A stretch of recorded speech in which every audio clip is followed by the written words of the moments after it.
The firebombing of Dresden and Tokyo, the history and legacy of the Allies' controversial bombing campaigns near the end of World War II. By Charles River Editors. Introduction. The firebombing of Dresden. Richard Peters' picture of the ruins of Dresden. It is not possible to describe. Explosion after explosion. It was beyond belief, worse than the blackest nightmare. So many people were horribly burned and injured. It became more and more difficult to breathe. It was dark and all of us tried to leave the cellar with inconceivable panic. Dead and dying people were trampled upon, luggage was left or snatched up out of our hands by rescuers. The basket with our twins covered with wet cloths was snatched up out of my mother's hands and we were pushed upstairs by the people behind us. We saw the burning street, the falling ruins and the terrible firestorm. My mother covered us with wet blankets and coats she found in a water tub.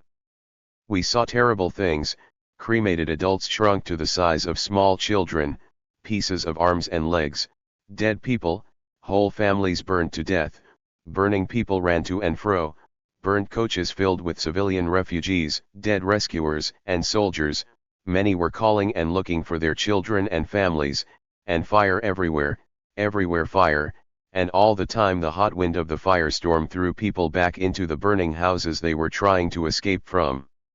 I cannot forget these terrible details. I can never forget them.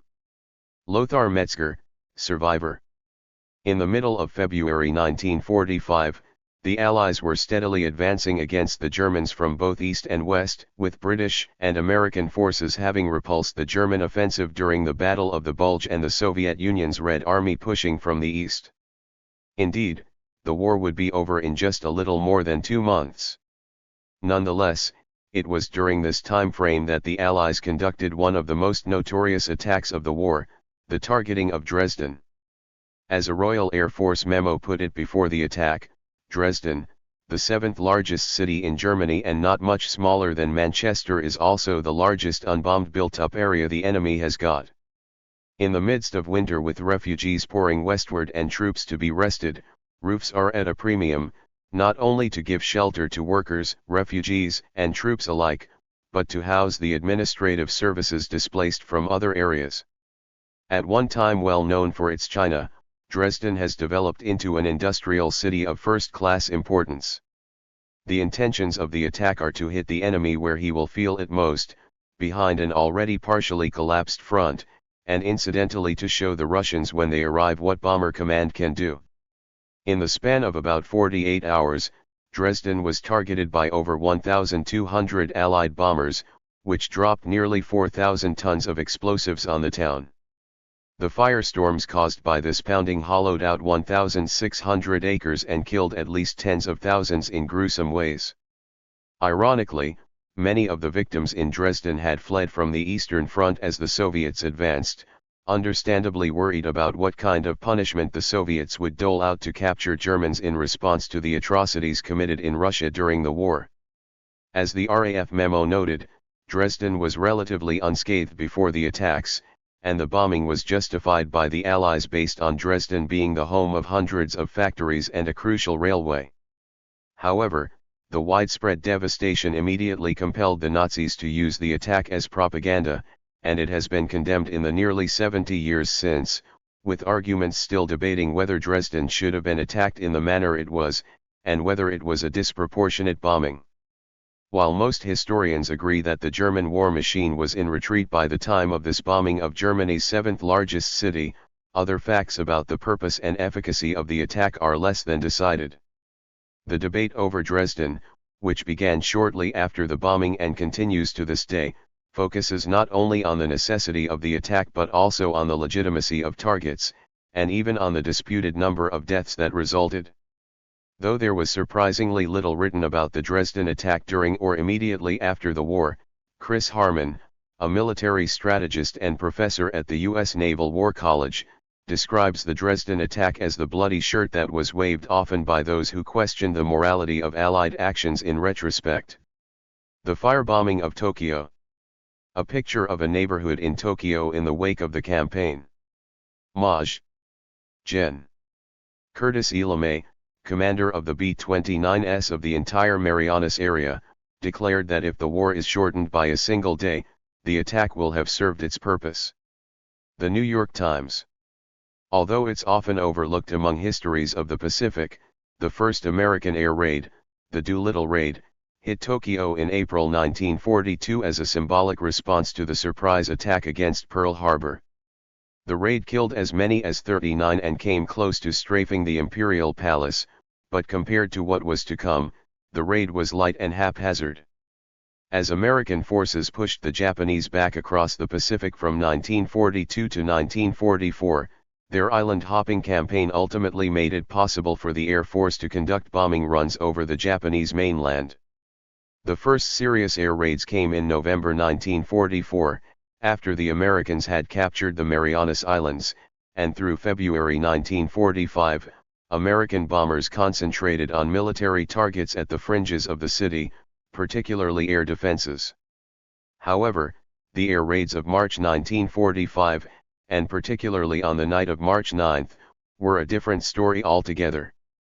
In what is generally referred to as strategic or area bombing, waves of bombers flew low over Tokyo for over 2.5 hours, dropping incendiary bombs with the intention of producing a massive firestorm. The American raids intended to produce fires that would kill soldiers and civilians, as well as the munitions factories and apartment buildings of those who worked in them. 325 B-29s headed toward Tokyo, and nearly 300 of them dropped bombs on it, destroying more than 267,000 buildings and killing more than 83,000 people, making it the deadliest day of the war. The firebombing that night and morning left 25% of Tokyo charred, with the damage spread out over 20 miles of the metropolis. In fact, the damage was so extensive that casualty counts range by over 100,000, as noted by Mark Selden in Japan Focus, the figure of roughly 100,000 deaths, provided by Japanese and American authorities, both of whom may have had reasons of their own for minimizing the death toll, seems to be arguably low in light of population density, wind conditions, and survivors' accounts. With an average of 103,000 inhabitants per square mile and peak levels as high as 135,000 per square mile, the highest density of any industrial city in the world, and with firefighting measures ludicrously inadequate to the task, 15.8 square miles of Tokyo were destroyed on a night when fierce winds whipped the flames and walls of fire blocked tens of thousands fleeing for their lives. An estimated 1.5 million people lived in the burned-out areas. Additional raids, this time largely on the north and west, came in April, and in May, raids hit Ginza and the south.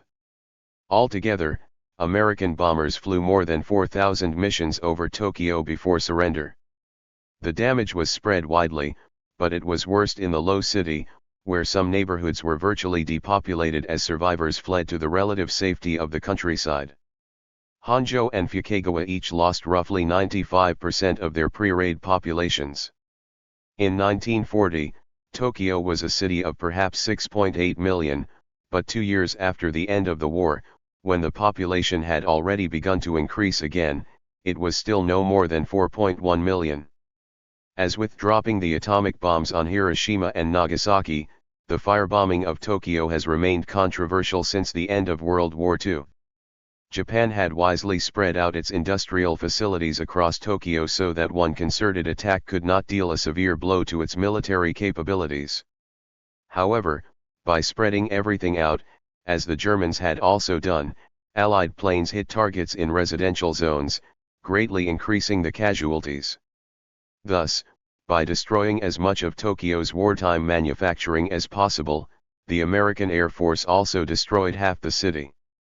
Of course, it's far easier with the advantage of hindsight for people to call the campaign disproportionate, especially since the bombing campaign came at a time when the United States still faced the dreadful prospect of invading Japan's mainland. In 2007, Japanese Prime Minister Abe Shinzo took responsibility for Japan's refusal to surrender when defeat was inevitable, thus placing the blame for the firebombing on Japan itself.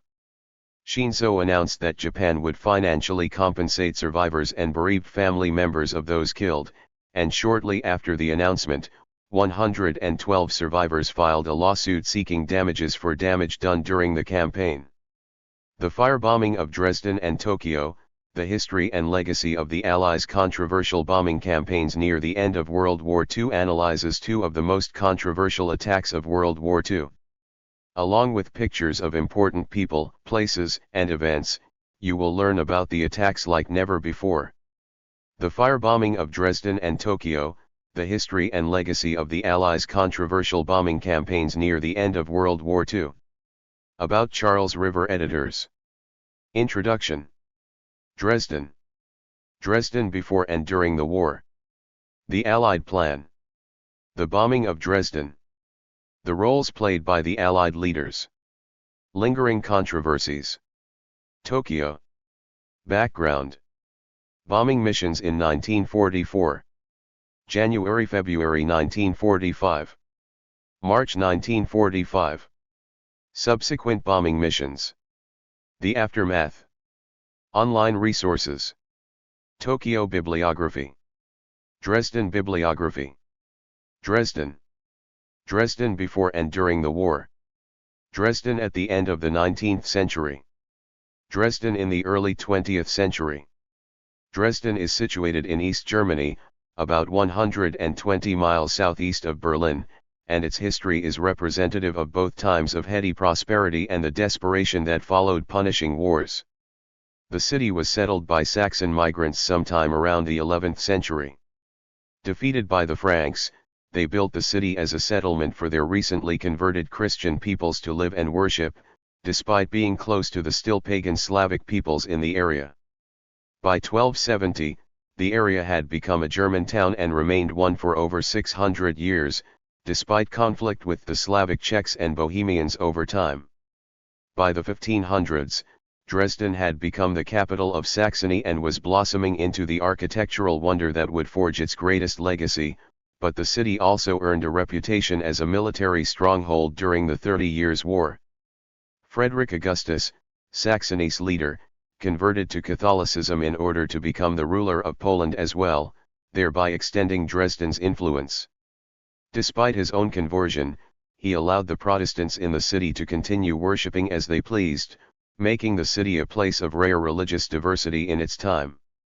In his desire to become a European-style monarch, Augustus the Strong, as he was called, needed what Dresden had to offer. His demands transformed Dresden into a visitor destination, center for the arts and crafts, and perforce a showcase for Protestant Catholic understanding. Frederick Augustus. Depiction of Dresden in the 16th century. The industry for which the city would become famous had an interesting start. Frederick Augustus, always keenly interested in amassing wealth for Saxony, had kept an alchemist by the name of Friedrich Böttger under lock and key for several years, putting hope in his promises of turning common metal into gold. Put under the supervision of Count Tschirnhaus, the two men's knowledge and research was combined to produce a kaolin-based white porcelain identical in every respect to the Chinese variety. Dresden, China, manufactured 12 miles outside of the city, put Dresden on the map across the globe as people collected figurines, dishes, and other items that used the china produced there. Not surprisingly, the Nazis were very interested in procuring some of the most famous pieces for Hitler himself. Seizing the 854-piece collection from the von Klemperer family as they crossed the border on their way out of Germany after Kristallnacht, the Nazis kept it hidden in and just outside Dresden until the war had nearly concluded, but during the Allied attacks, many of the pieces were destroyed or damaged. The remaining china stayed in East Germany until it was released to the family in the 1990s after the fall of the Berlin Wall. Further pieces in the collection discovered later have since been auctioned.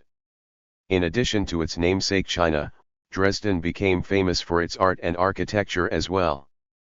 The city had Baroque palaces, churches, and museums to house Dresden's great works and scientific advances, and the most famous of the landmarks, the Protestant Frauenkirche, was built in the midst of Augustus's conversion to Catholicism.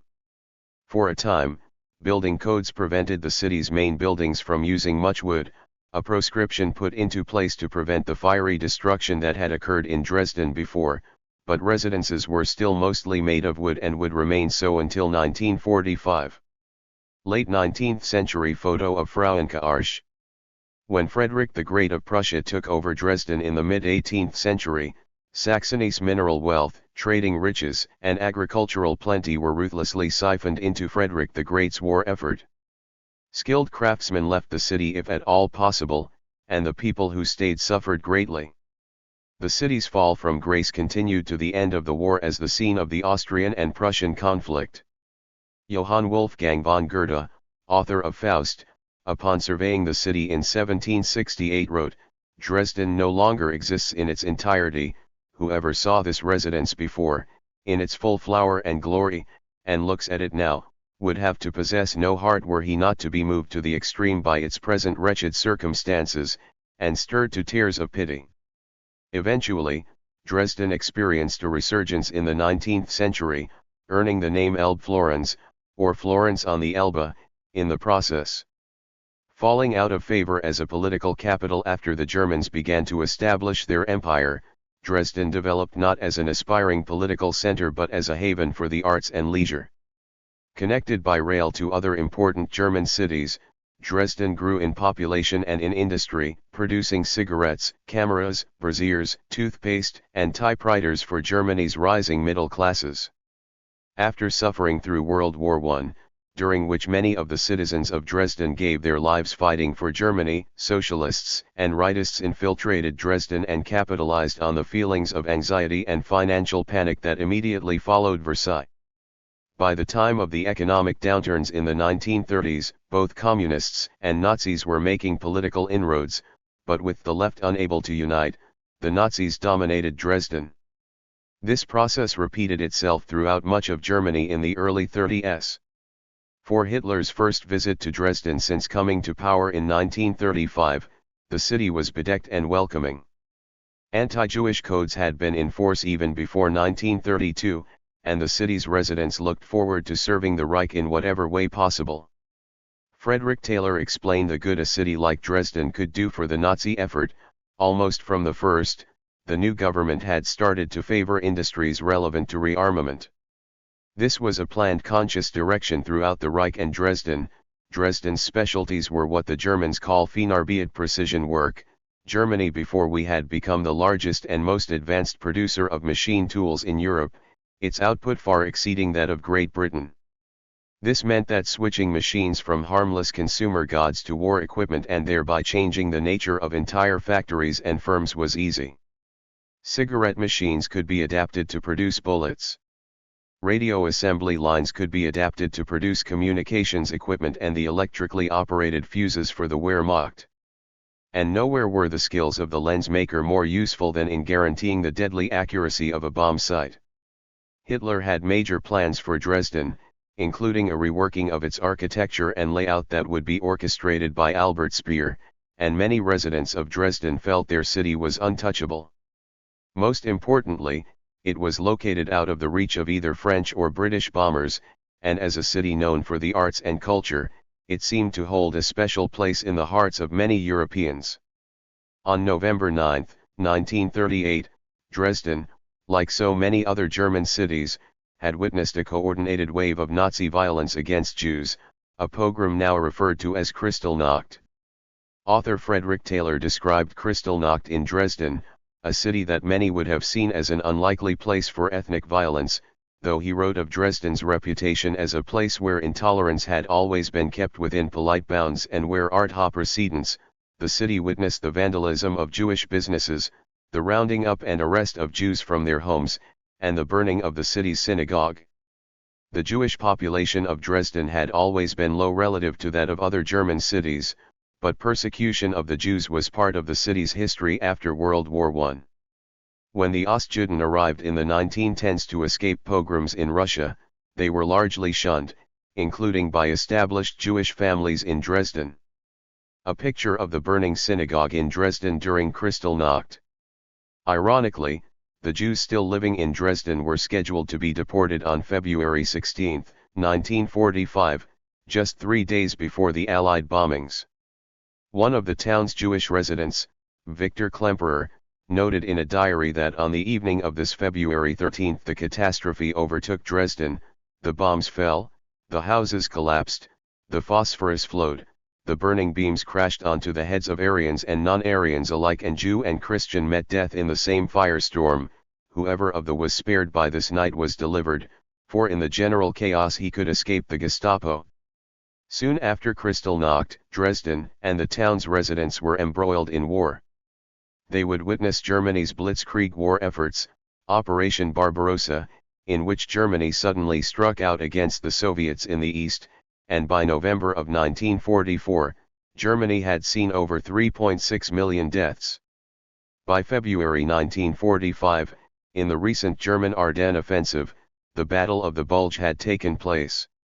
It was a last-ditch effort to divide the Allied forces and revive Germany's war fortunes, but the Germans had been repulsed by January.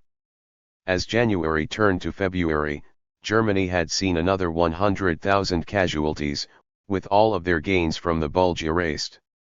Despite the lack of morale among the German people, Hitler and his faithful Nazi leaders showed no signs of surrender, and even in the face of waning attendance at Nazi rallies, Hitler pressed on, privately blaming the lack of courage of the German people and his own armies for Germany's losses. Only a few months earlier, in October 1944, Propaganda Minister Joseph Goebbels had desperately organized the Volksstrom, a people's army that swore obedience to Hitler in an oath that asserted a member would rather die than abandon the freedom and thereby the social future of my people. Though the force attracted almost 200,000 German citizens, they were required to provide all of their own personal supplies, had little access to weaponry, and, as Hitler's biographer Ian Kershaw notes, were mainly too old, too young, or too weak to fight. The futility of the losses was a clear sign that Germany was close to military bankruptcy. Goebbels. Despite this, Hitler and his faithful continued to hope and fight not only a defensive but an offensive war. The plans for the Ardennes offensive and Hitler's continued commitment to German struggle had ruled out any contemplation of capitulation, the shameful act of 1918, a reference to the armistice that ended World War I. In the 1930s, many Germans had little reason to believe that Hitler could not deliver on his promises. A mighty military, an unmatched air force, and reluctant rivals gave the Germans hope that they would gain the respect they deserved as a dominant world power. Indeed, any discussion of the bombing of Dresden and the events that took place there must take into consideration the political and military context of the times and their influence on the decision-makers. Much has been made of Dresden's lack of defense for air raids, but there were several reasons why Dresden was unable to mount a defense against the raids that took place in February 1945. One of the most obvious explanations is that resources once in place to protect Dresden were moved to higher priority areas weeks before the attack.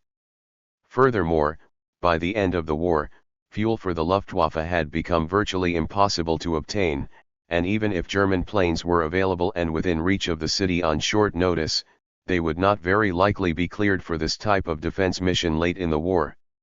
The Gauleiter of Dresden, Martin Muschmann, was the main representative of the Nazi Party in the city. The air defense had ceased oversight of the defenses of the cities by means of air raid shelters, so that responsibility now lay with the party leaders. Muschmann repeatedly told Dresdeners that there was no need to fear an attack. Muschmann with Hitler. In any discussion of Dresden's readiness for an attack from the air, it is appropriate to consider the level of preparedness that Dresden had by February 1945 as Allied attacks on German cities were increasing. Like many in Dresden, the Nazi leadership believed that the city was safe from attack, and there were numerous reasons for this belief, including: since the Luftwaffe had not attacked Oxford, Dresden would be spared. The Allies, especially Britain, had too much love for the city to bomb it. The Luftwaffe, as Göring had promised, would never allow a raid on the city to get through. The existence of English churches in Dresden would prevent the Allies from striking. As a virgin city that had never been hit, the Allies would spare the city's cultural and architectural heritage this late in the war. The Allies would never hit the city because they intended on making it the new German capital after the war. As a result, very few precautions had been taken in Saxony to prepare for air attacks. In the Devil's Tinderbox, historian Alexander Mackey noted that since Goering had promised the Germans a roof was essentially constructed over their heads with the powerful defense provided by the German Luftwaffe, they had little need for worry. This promise seemed to be belied by the rumors that the Gauleiter was building not one but two air raid shelters for his personal use. The Allied plan. The British had much to consider when choosing target cities for their bombers. Initially hesitant to bomb the Low Countries, the British changed their policy after Hitler's incendiary attack on the Netherlands in 1940. After May 15 of that year, the Royal Air Force's two motives were to demonstrate their ability to hit targets and to draw off the attacks of the Luftwaffe on Allied cities by forcing German planes to defend their lands instead. Taylor notes, in doing this, the RAF dropped bombs not on troop concentrations or defended fortresses but on quasi-civilian targets, now and later, whose legitimacy would be endlessly argued over. Why did Dresden become a city on the list of air targets? In the discussion that followed the Battle of the Bulge, Alan Levine explains that Allied leaders saw Germany's failed attempt at resurgence not as a sign of their weakness but of their refusal to give up. It was known that the Germans had been attempting the development of improved weaponry, which also gave rise to some differences between the British and American strategy and targeting. The Americans determined that facilities capable of producing oil and jets were the highest priorities, while the British believed that rail centers were just as important because their destruction would be most effective at disrupting the flow of refugees and troop movement. After the debate, it was determined that the second priority went to Berlin, Leipzig, Dresden, and associated cities where heavy attack will cause great confusion in civilian evacuation from the east and hamper reinforcements. Worker dehousing was one of the stated goals of the new, broader range of attacks carried out by Britain following the London bombings. Many social and war theorists believed that a disruption to the daily lives of wartime workers was most likely to keep them occupied with things other than working at war plants. By hitting admittedly civilian areas that surrounded manufacturing plants, such as those in Dresden, the British hoped to damage actual productivity, not simply German morale. After 1942, the British Air Force openly discussed the damaging of German morale as a major reason for its strikes on German cities. Harman reports that while Marshal Arthur Harris embraced the freedom to carry out bombings without the weight of precision bombing rules and obvious limitations, Churchill and a few others continued to call for specifically targeted attacks that Harris thought diverted his attention from the ultimate goal. Thus, targets such as submarine pens, railroads, and other military objectives always maintained priority over the direct bombing of military or manufacturing cities. Harris. Operation Thunderclap was a plan that was circulated by Britain and initially agreed to by the United States to stage several bombing raids on Berlin in September 1944, but after the U.S. command began to change its mind on support and the necessary number of fighters was deemed unavailable, the plan was shelved. One of the key elements of debate concerning the bombing of Berlin and other cities was the distinction between area bombing and precision attacks. Some in command believed that area attacks could be justified because they weakened morale of German civilians, while others held firmly that such attacks were unethical. As the fight wore on, however, some who had formerly condemned area attacks reconsidered in the face of such strong German resistance. Though the scope of Thunderclap was ultimately rejected, the Allies did decide to launch strikes, and they would not be limited to Berlin. Instead, the Allies decided to also target the cities of Dresden, Leipzig, and Chemnitz if weather prevented attacks on higher priority targets. As a result, it was not until February 12, 1945 that the final decision was made for U.S. forces to attack the Dresden marshalling yards on the 13th. A marshalling yard is the British term for a staging area where trains are loaded and unloaded and switched onto the tracks on which they were to continue their journeys. The British Royal Air Force would attack the following day on the 14th, but according to Alan Levine, the British attack diverted from the plan in that it focused on the city itself rather than on the rail targets that had been agreed upon. In Levine's view, this amounted to either a flat ignoring of the directives or at best an odd twist of them. The bombing of Dresden. There were no warning sirens. We were completely surprised and rushed back down to the cellars of the hospital. But these quickly became hopelessly overcrowded with people who could no longer find shelter in their own burning buildings. The crush was unbearable, we were so tight you could not fall over. Apart from the fire risk, it was becoming increasingly impossible to breathe in the cellar because the air was being pulled out by the increasing strength of the blaze. We could not stand up, we were on all fours, crawling. The wind was full of sparks and carrying bits of blazing furniture, debris, and burning bits of bodies. There were charred bodies everywhere. The experience of the bombing was far worse than being on the Russian front, where I was a front-line machine gunner. Rudolf Eichner. No matter which side of the debate people take in assessing the morality or necessity of the Dresden bombing, all can agree that the city was not well defended or prepared for the attacks.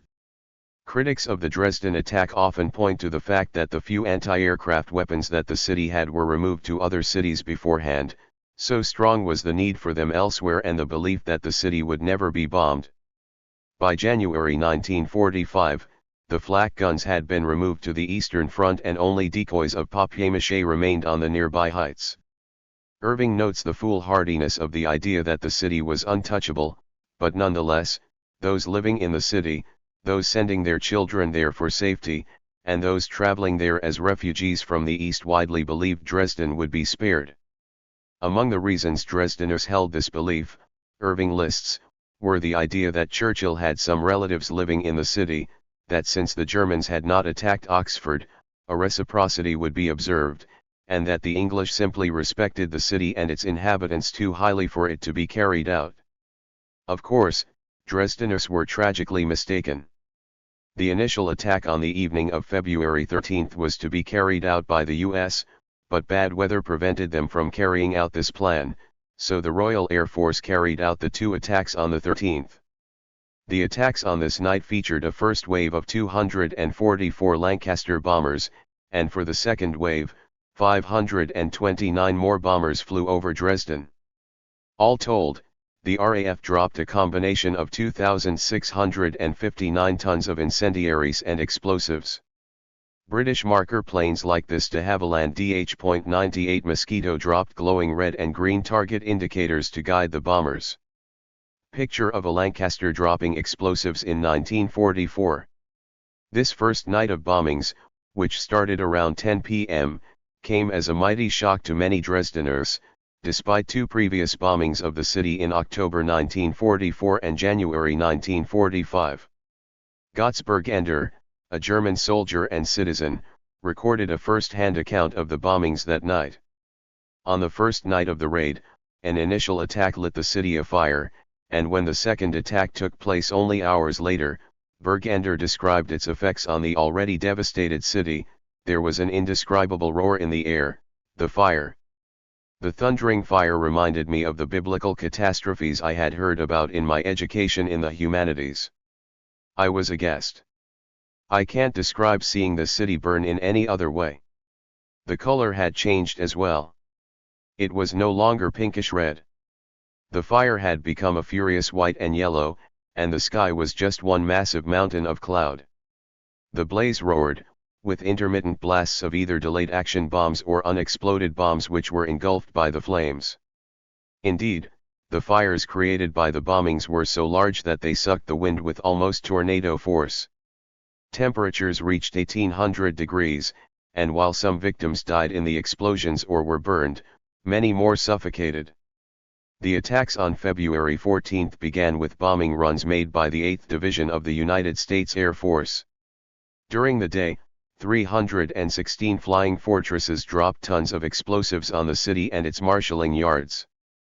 As Bergander further describes these attacks, he recalls that despite the severity of the bombing in the place he was sheltered, and the total destruction of the house, no one panicked. We were too numb and demoralized from the night before. We just sat there. Of course, Bergander was one of only a few Dresdeners able to give a survivor's account, and that was mostly because of the preparedness of his father, who had lived through World War I's horrors and insisted on constructing an air raid shelter inside the Bergander home. Margaret Freyer was another lucky survivor, and her vivid memory of the attack truly stands out. To my left I suddenly see a woman. I can see her to this day and shall never forget it. She carries a bundle in her arms. It is a baby. She runs, she falls, and the child flies in an arc into the fire. Suddenly, I saw people again, right in front of me. They scream and gesticulate with their hands, and then to my utter horror and amazement I see how one after the other they simply seem to let themselves drop to the ground. They fainted and then burned to cinders. Insane fear grips me, and from then on I repeat one simple sentence to myself continuously: I don't want to burn to death. I do not know how many people I fell over. I know only one thing, that I must not burn. Richard Peters' Pictures of Casualties in Dresden. Historian Alan Levine asserted that the bombing raid carried out by the British on the 13th was unusual in a number of ways. The targeted areas were not centered on either Dresden's industry or rail yards, and the payload the bombers carried was unusually heavy on incendiaries. For their part, Levine believed that the American planes flying over Dresden on the 14th were prevented by smoke from hitting their intended targets and thus aimed at a railway center at the center of Dresden instead. At the same time, Levine argued that while the railway attacks were technically successful, they were ultimately ineffective because service was restored to Dresden in a matter of just 3 days. Perhaps most notably, Levine made the controversial accusation in his account of the 14th that some American escort flyers strafed German civilians, a charge other historians debate and one that remains a key point of controversy still surrounding the attacks. Either way, the attacks greatly damaged the city, destroying 6 in every 7 homes along with 72 schools, 22 hospitals, 19 churches, 5 theaters, and 31 department stores. Immediately after the bombings, posters bearing a message from Hitler began appearing: proclamation to the sorely afflicted population of Dresden. The Führer knows of your suffering and your distress. Do not give yourselves up to distress, do not capitulate. The Führer will avenge you. In a few days retaliation will come. Endure until the glorious victory of German history. Richard Peters' Picture of the Ruins of Dresden. Gisot Lowe's Picture of the Ruins of the Frauenkirche. The roles played by the Allied leaders. I assume that the view under consideration is something like this: no doubt in the past we were justified in attacking German cities. But to do so was always repugnant, and now that the Germans are beaten anyway we can properly abstain from proceeding with these attacks. This is a doctrine to which I could never subscribe. Attacks on cities, like any other act of war, are intolerable unless they are strategically justified. But they are strategically justified insofar as they tend to shorten the war and preserve the lives of Allied soldiers. To my mind we have absolutely no right to give them up unless it is certain that they will not have this effect. I do not personally regard the whole of the remaining cities of Germany as worth the bones of one British grenadier. The feeling, such as there is, over Dresden, could be easily explained by any psychiatrist. It is connected with German bands and Dresden Shepherd essays. Actually, Dresden was a mass of munitions works, an intact government center, and a key transportation point to the east. It is now none of these things. Air Chief Marshal Arthur Harris, March 1945. Some have blamed British Prime Minister Winston Churchill entirely for the decision to employ the nighttime bombing raids on Dresden, which caused so much destruction on the city and its people. Though Churchill did not speak much about Dresden in public or in his writings, both his accusers and defenders have had much to say. Churchill. In a description of conversations with Churchill about the nature of bombings early in the war, Arthur Harris, head of the British Bomber Command and the officer charged with carrying out the attacks on Dresden, said of Churchill, "He certainly did not want the destruction of German cities in and for itself, or in any spirit of revenge, but he wanted above all to get on with the war, and no one understood better than he the vast strategic consequences of this single operation, which proved that a serious bombing offensive against Germany itself was a real possibility." On the other hand, in a report prepared by the Naval War College in Newport, Rhode Island, Professor of Strategy Christopher Harmon recalled an incident in June of 1943. After viewing film footage of an attack on German industrial areas alongside a member of his war cabinet, Churchill suddenly sat bolt upright and exclaimed, "Are we beasts? Are we taking this too far?"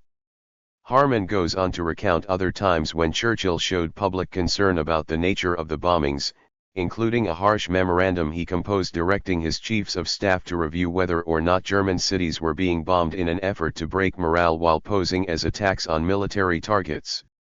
However, that memorandum was never actually sent out, and Churchill redrafted his memo to state that attacks on German cities without serious military objectives would be brought to bear on the Allied nations as they assumed responsibility for conquered areas. It seems to me that the moment has come when the question of bombing German cities for the sake of increasing the terror, though under other pretexts, should be reviewed, otherwise, we shall come into control of an utterly ruined land. The destruction of Dresden remains a serious query against the conduct of Allied bombing. Several chiefs of staff bristled at Churchill's use of the word terror, and Churchill was convinced to omit it, but nonetheless, this memo was sent and was viewed as a major caution regarding the policy of bombing German cities. Churchill, according to Harman, based his justification for aerial bombings on two moral principles recognized by just war philosophers. First, the moral right of the war was so evident that actions seeking good in the face of Hitler's evil were justified. Second, the nature of war meant that the actions fell into the category of supreme emergency, because as Churchill once warned, without victory there is no survival. Interpreters of these ideas noted that though others may choose to interpret these standards according to their own perverted sense of justice, the principles remain valid. Moreover, as the war wore on and the Germans demonstrated both the means and the will to bomb London cities, sink supply ships, and bring the war home to the British Empire, Churchill and his war cabinet decided they were no longer to be bound by our previously held scruples regarding air attacks on German manufacturing. Harman reminds readers of the importance to remember that as the war dragged on, policy regarding the bombings did change. Restraints were loosened only by increments and almost always in response to some specific new German action. It was only after 5 weeks of Hitler's unrestrained bombing of London, which caused 34,000 civilian casualties, that Churchill allowed the British Air Force to release bombs on a target other than the designated one, and only if they had failed to find their initial target. Harman notes 3 audiences that Churchill tried to reach with his decision to expand the scope of bombing targets to include German military or manufacturing cities, the German people themselves, who he hoped might be moved to surrender, or at the very least to understand the Allied commitment and ability to win the war; second, the British people, desperately in need of morale and the belief that their leaders would use the means at their disposal to defend them; and third, foreign nations, particularly neutrals or allies who would be tempted to surrender to the Nazis without reassurance that the Allies stood a strong chance of winning the war. Levine has asserted that Churchill, for political reasons, distanced himself from the Dresden attacks after rumors of their destructiveness and their civilian nature began to filter back to the home country. The implication is clearly that Churchill abandoned his past relationship with Arthur Harris, allowing him to take the brunt of criticism for wartime policy. However, a more nuanced view, according to Chris Harman, is that Churchill's attitudes toward the morality of the bombing of German cities were made on a sliding scale in consideration of the realities and conditions of the time. By the beginning of 1945, it was clear that Germany had been weakened significantly, but it remained unclear how much longer they would fight on. It was this, coupled with his demonstrated reluctance to use area bombing in the first place, that may seem to indicate a sudden change in positions. When Churchill thought it necessary, he questioned and even critiqued Harris's British Bomber Command, but when he believed it needed defending against critics, he did that too. In 1944, Churchill responded to critics of the Bomber Command that some felt were beginning to affect the morale of the flyers. This air power was the weapon which both the marauding states selected as their main tool of conquest. This was the sphere in which they were to triumph. This was the method by which the nations were to be subjugated to their rule.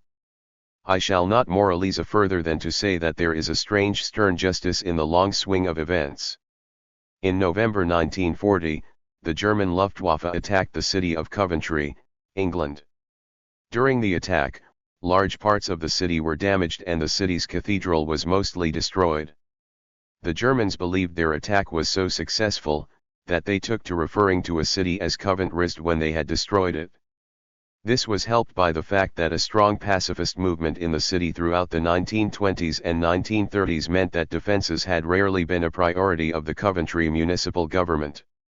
Though private industries had prepared for an attack, many of the city's private residences and government buildings were largely without shelters. That said, the fire departments were well prepared.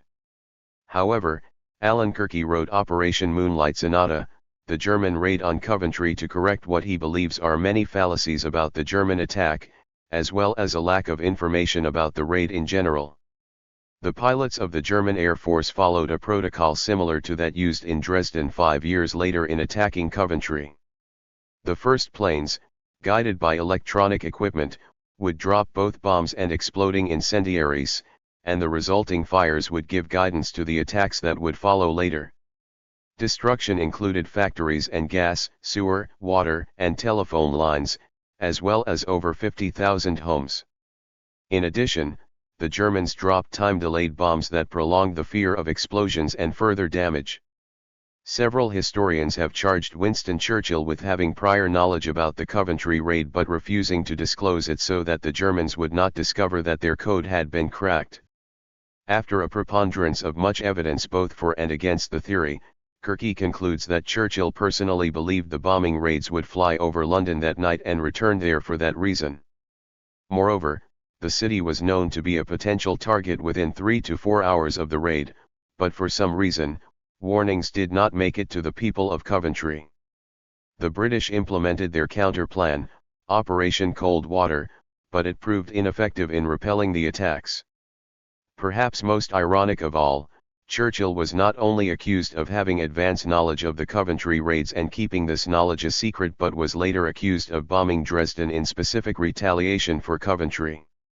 Arthur Harris was the head of the British Bomber Command from 1942 to 1945, and as one of the most criticized players in the Dresden bombing, Harris's role has been assessed and reviewed by many in retrospect. For his own part, Harris wrote a book, Bomber Offensive, in which he offered a description and defense of the role of the Bomber Command in the war, refused a peerage because his men were not given medals for their service, and has gone on record recently as saying that though he would wish not to, he would indeed carry out the bombing attacks on Dresden again. Harris's command suffered the highest casualty rates of any British units in the war, with 55,573 of its 125,000 men injured or killed. In his own defense, Harris began his book by recounting his thoughts about the imminent war in Europe in 1939, recalling, "As a professional fighting man, I knew that I had absolutely nothing to gain and everything to lose by war." According to Harris, a military man facing the start of a war knows that he will either be killed in action or after capture, or, if he escapes those fates, will be too old to make a new career upon the war's end. Therefore he rejects the misnomer militarist, arguing that to call him in the sense that he desires and encourages war in order to serve his own interests is nonsense. Yet it is a view widely held and disseminated. During the war, Harris came under fire for a broadcast he was said to have made directed to the German people. This broadcast, given in German, was then transcribed and used in drops of pamphlets over German skies. Harris denied ever making this broadcast and defended himself against these charges, saying that he spoke no German and never sought to make public or recorded comments on the bombings or any other airtime operations. Harris says that he did agree to allow the Air Ministry to use his name in pamphleteering over Germany, but that he was unaware the contents of the pamphlet were attributing to him words which he never uttered. Harris argues that the incendiary bombs used in the attack on Dresden were the most effective means of destroying large industrial areas. The bomb was difficult to use, impossible to aim it accurately with the sights with which our aircraft were equipped, but nevertheless extremely effective for its purpose. Harris also noted that the German bombings of London had taught the British lessons about firefighting. Concentration of a large number of bombs in one area would allow fires to burn out of control, giving the firefighters almost no respite and no chance to get one fire out before a new one burned out of control. Harris defended his wartime actions by arguing that all targets were military or manufacturing, though not all of equal strategic value, and that not only did he not originate the policy of area bombing, but that those decisions were made by the War Cabinet and others long before the war. In a sarcastic response to those who would accuse him of not only carrying out but coming up with the idea of area bombing, he replied, "The idea is when I went to Bomber Command I said, let there be bombers, and let there be tens of thousands of crews and let there be all the ancillary equipment and the personnel enlisted and the aerodromes made. Whereupon, rather as in the first chapter of Genesis, I obtained all these things by sheer force of blarney in the face of a few months." As for his superiors, Harris wrote that Churchill was relieved during the early stages of the war to hear that bombing raids could produce results at a time when there was no other conceivable weapon we could use against the Germans, and on every front and theater of war we were confined to purely defensive action. Churchill now knew that we had an immensely powerful weapon which would give us that initiative that only comes from taking the offensive. In an interview Harris gave to Air Vice Marshal Tony Mason 30 years after the Dresden bombing, Harris took full ownership of his role in the bombing. This interview was only seen for the first time in public in 2013, and a summary of the questions and duplication of Harris's answers is given here. On whether the bombings were his personal idea or a directive. I lived in a shower of directives from the day I took over to the last day of war. The directive when I took over was that I wasn't to specifically aim at anything unless ordered to do so and to blast the German cities as a whole. On why the bombing of German cities turned to an area bombing rather than bombing only isolated targets. They came to the conclusion that they weren't hitting very much and they didn't have very much to hit things with. On whether Dresden, as a particular target, had gone too far. The bombers kept over 1 million fit Germans out of the German army. Manning the anti-aircraft defenses, making the ammunition, and doing urgent repairs, especially tradesmen. Finally, Harris was asked if he would do anything differently now than he had done in the war. "If I had to have the same time again I would do the same again, but I hope I wouldn't have to. I hope it's been of some use, for future generations in keeping them out of these riots. It never does anybody any good." From his location of retirement in Rhodesia, Harris wrote a final defense of his actions in the bombing of Dresden. "I know that the destruction of so large and splendid a city at this late stage of the war was considered unnecessary even by a good many people who admit that our earlier attacks were as fully justified as any other operation of the war. Here I will only say that the attack on Dresden was at the time considered a military necessity by much more important people than myself, and if their judgment was right the same arguments must apply that I have set out in an earlier chapter in which I said what I think about the ethics of bombing as a whole." By the time of the Yalta Conference, U.S. President Franklin D. Roosevelt was notoriously ill. While there is little mention in the history of Dresden decision-making about President Roosevelt's direct role or comments on the matter, one can ascertain from his past commentary what his thoughts on the matter may have been. Sir Walter Leighton, a British representative to the U.S., told Churchill that Roosevelt had always urged we should bomb Germany everywhere, not merely at a few points. In May 1943, Roosevelt mentioned that he believed that small towns, as well as large towns, needed to be bombed so that the Germans would become depressed and realize there was no escape for them anywhere. Though it may be hard to believe, there is still some confusion as to whether or not the Soviets had specifically requested attacks on the city of Dresden as they drew closer to Germany's border. While the United States and Britain at times claimed that the Soviets had requested the bombing multiple times, some authors, such as Alan Levine and David Irving, dispute that and charge that there is no historical evidence to support such a charge. Chris Harman, on the other hand, states that the attack on Dresden was indeed partially motivated by the need to demonstrate to the Soviets the Allies' commitment to the USSR. In the fall of 1944, Churchill had made a commitment to aid the Soviets to bomb eastern cities in preparation for the Soviet advance, and the list of cities prepared by the British Air Force, which listed best targets for aiding the Soviets, included Dresden and other East German cities. The Soviets had also issued a report claiming that 2 German divisions had recently reached Dresden, a report which turned out to be false. In an article criticizing the bombing of Dresden in History Today, author David Spark claimed that an interpreter at Yalta, Hu Lunghai, said the city was specifically named during the conference as one that the Soviets wanted hit in preparation for their advance. The United States Air Force report on Dresden says this request was made in Malta, but it also acknowledged that the Allied decision to throw the combined weight of RAF and USAF fighters against the cities of East Germany likely preceded the Soviet request. Whether Stalin specifically requested the bombing of Dresden or not, it is obvious from the historical record that Churchill felt it was necessary to update Stalin regularly on the successes and future plans of British and US bombing efforts. There was a dual reason for this. First, Churchill knew that Stalin wanted the Allies to open a second front to aid the Soviets, but this was hardly possible for the British or Americans to do without ground troops. Instead, Churchill hoped that Stalin would be encouraged to stay in the fight by the help being provided by the US and Britain. Secondly, many historians agree that Churchill felt it was necessary to demonstrate US and British power to Stalin, reminding him of their strength even as they were nominally allied together. Regardless, it's unquestionably ironic in the face of the evidence that Stalin later referred to the bombing of Dresden as an Anglo-American war crime and that Vladimir Putin has made negative comments about the attacks more recently. Lingering controversies. First of all, they are the centers to which evacuees are being moved. They are centers of communications through which traffic is moving across to the Russian front, and from the Western Front to the east, and they are sufficiently close to the Russian front for the Russians to continue the successful prosecution of their battle. I think these 3 reasons probably cover the bombing. British Air Commodore Colin Mackay Grierson.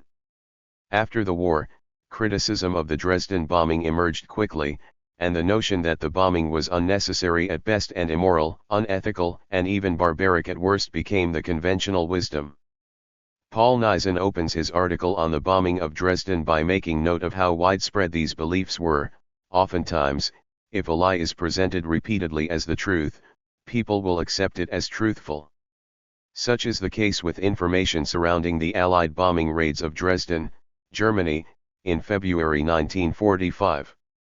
Just the mention of the city's name in the context of World War II conjures images of a raging firestorm, hundreds of thousands of people killed by asphyxiation or burns, the destruction of a beautiful, peaceful city with no war industry to speak of, and atrocities of Allied fighters strafing terrorized civilian refugees after the bombing raids. Dresden's raging firestorm is true and the city is indeed beautiful. However, until the publication of Frederick Taylor's book, we knew precious little of the facts surrounding its war industry, its importance to Germany's war effort, and most of all the disposition of its population during and immediately after the bombing. Critics of Allied action. One of the most notorious critics of the Allied bombing of Dresden is David Irving, author of The Destruction of Dresden and a later version of the book developed exclusively for the Internet and known as Apocalypse 1945. Irving disputes the facts as they were recounted by British and US authorities surrounding the bombing. For example, while the American Office of Strategic Services listed Dresden as containing over 100 key factories, including a poison gas and airplane parts manufacturers, Irving states that this was only partially true. According to Irving, the number of factories and their effectiveness at producing war material was exaggerated and Dresden's true strategic significance was less than marginal. In his most damning criticism of the bombing, Irving notes the pathetic confidence in the Allied governments respecting a city that housed ever-increasing numbers of civilian hospitals and military dressing stations. The Allies might bomb one of the more remote industrial suburbs, but never the city center. This was a reference to the fact that over 90% of the city center was destroyed. However, the reason Irving is so notorious is that he is now best known as a Holocaust denier, or at least one who seeks to find a moral equivalency between Hitler and his enemies. He now regularly seeks to discount what are largely universally accepted numbers of Jews killed in the Holocaust. Some have criticized the British specifically for using nighttime raids, where the visibility of specific targets was near impossible, instead of precision bombing during the day. According to Christopher Harmon assessment, however, each of the daytime raids resulted in a 10% loss of airplanes and crew, numbers unacceptable for both practical and moral reasons. Persistent accusations of strafing by U.S. forces after the bombing raids on the 14th of February have existed since soon after the bombing. Some Dresdeners claim to have experienced direct fire from low-flying planes as they were running from the flames or from collapsed buildings, with some accounts of pilots circling the trees and aiming their machine guns at the Germans and refugees below. However, German historian Helmut Schnatz performed research on the flight paths of all the Allied planes over Dresden and found that the strafing accusations had to be false. Two reasons for his conclusion were that the smoke cover that would have prevented the strafing from even being possible, and just as notably, the planes lacked enough fuel to circle back and target people on the ground. If strafing did not occur, why were there so many accounts? Schnatz suggests that the propaganda efforts of both the East Germans and neo-fascists such as David Irving contributed to the power of suggestion that was already present in Dresdeners who may have heard gunfire or seen stray bullets from the dogfights and mistaken it for strafing. Regardless, the allegations of strafing are very much an ingrained part of Dresden's remembrance of the raid, so much so that Schnatz received death threats for his historical analysis. Slaughterhouse 5. Kurt Vonnegut was an American prisoner of war who lived through the attack on Dresden. During the war, he was captured by the Germans in the Battle of the Bulge and put to work in a factory that manufactured a health syrup for pregnant women. In 1969, after a few other small-scale literary successes, he wrote Slaughterhouse 5, in which he attempted to retell a tale he said was so short and jumbled and jangled, because there is nothing intelligent to say about a massacre. As he once put it, the Dresden atrocity, tremendously expensive and meticulously planned, was so meaningless, finally, that only one person on the entire planet got any benefit from it. I am that person. I wrote this book, which earned a lot of money for me and made my reputation, such as it is. One way or another, I got $2 or $3 for every person killed. Some business I'm in. In the critically acclaimed classic, Billy Pilgrim, an American soldier, was captured by the Germans and brought to Dresden as a POW, where he works in a manufacturing plant that was a former slaughterhouse. The story is told without a linear timeline, as Billy is unstuck in time and sees events as a whole, without the constraint of chronology. Billy escapes death by being sealed inside a meat locker, along with some other POWs, and emerges to see the grim reality of Allied actions against the city and its people. By eliminating traditional chronology and the constraints of time, Vonnegut claimed he was finally able to tell his story of being a prisoner of war. Vonnegut realized that although his story was full of conflict, it really had no climax, and in the end, nothing was resolved. The novel is decidedly anti-war, and takes the view that the bombings of Dresden were unnecessary and murderous. In a famous passage from the novel, Vonnegut sees the bombing as a backward film from his unstuck perspective. American planes, full of holes and wounded men and corpses, took off backwards from an airfield in England. Over France, a few German fighter planes flew at them backwards, sucked bullets and shell fragments from some of the planes and crewmen. They did the same for wrecked American bombers on the ground, and those planes flew up backwards to join the formation. The formation flew backwards over a German city that was in flames. The bombers opened their bomb bay doors, exerted a miraculous magnetism which shrunk the fires, gathered them into cylindrical steel containers, and lifted the containers into the bellies of the planes.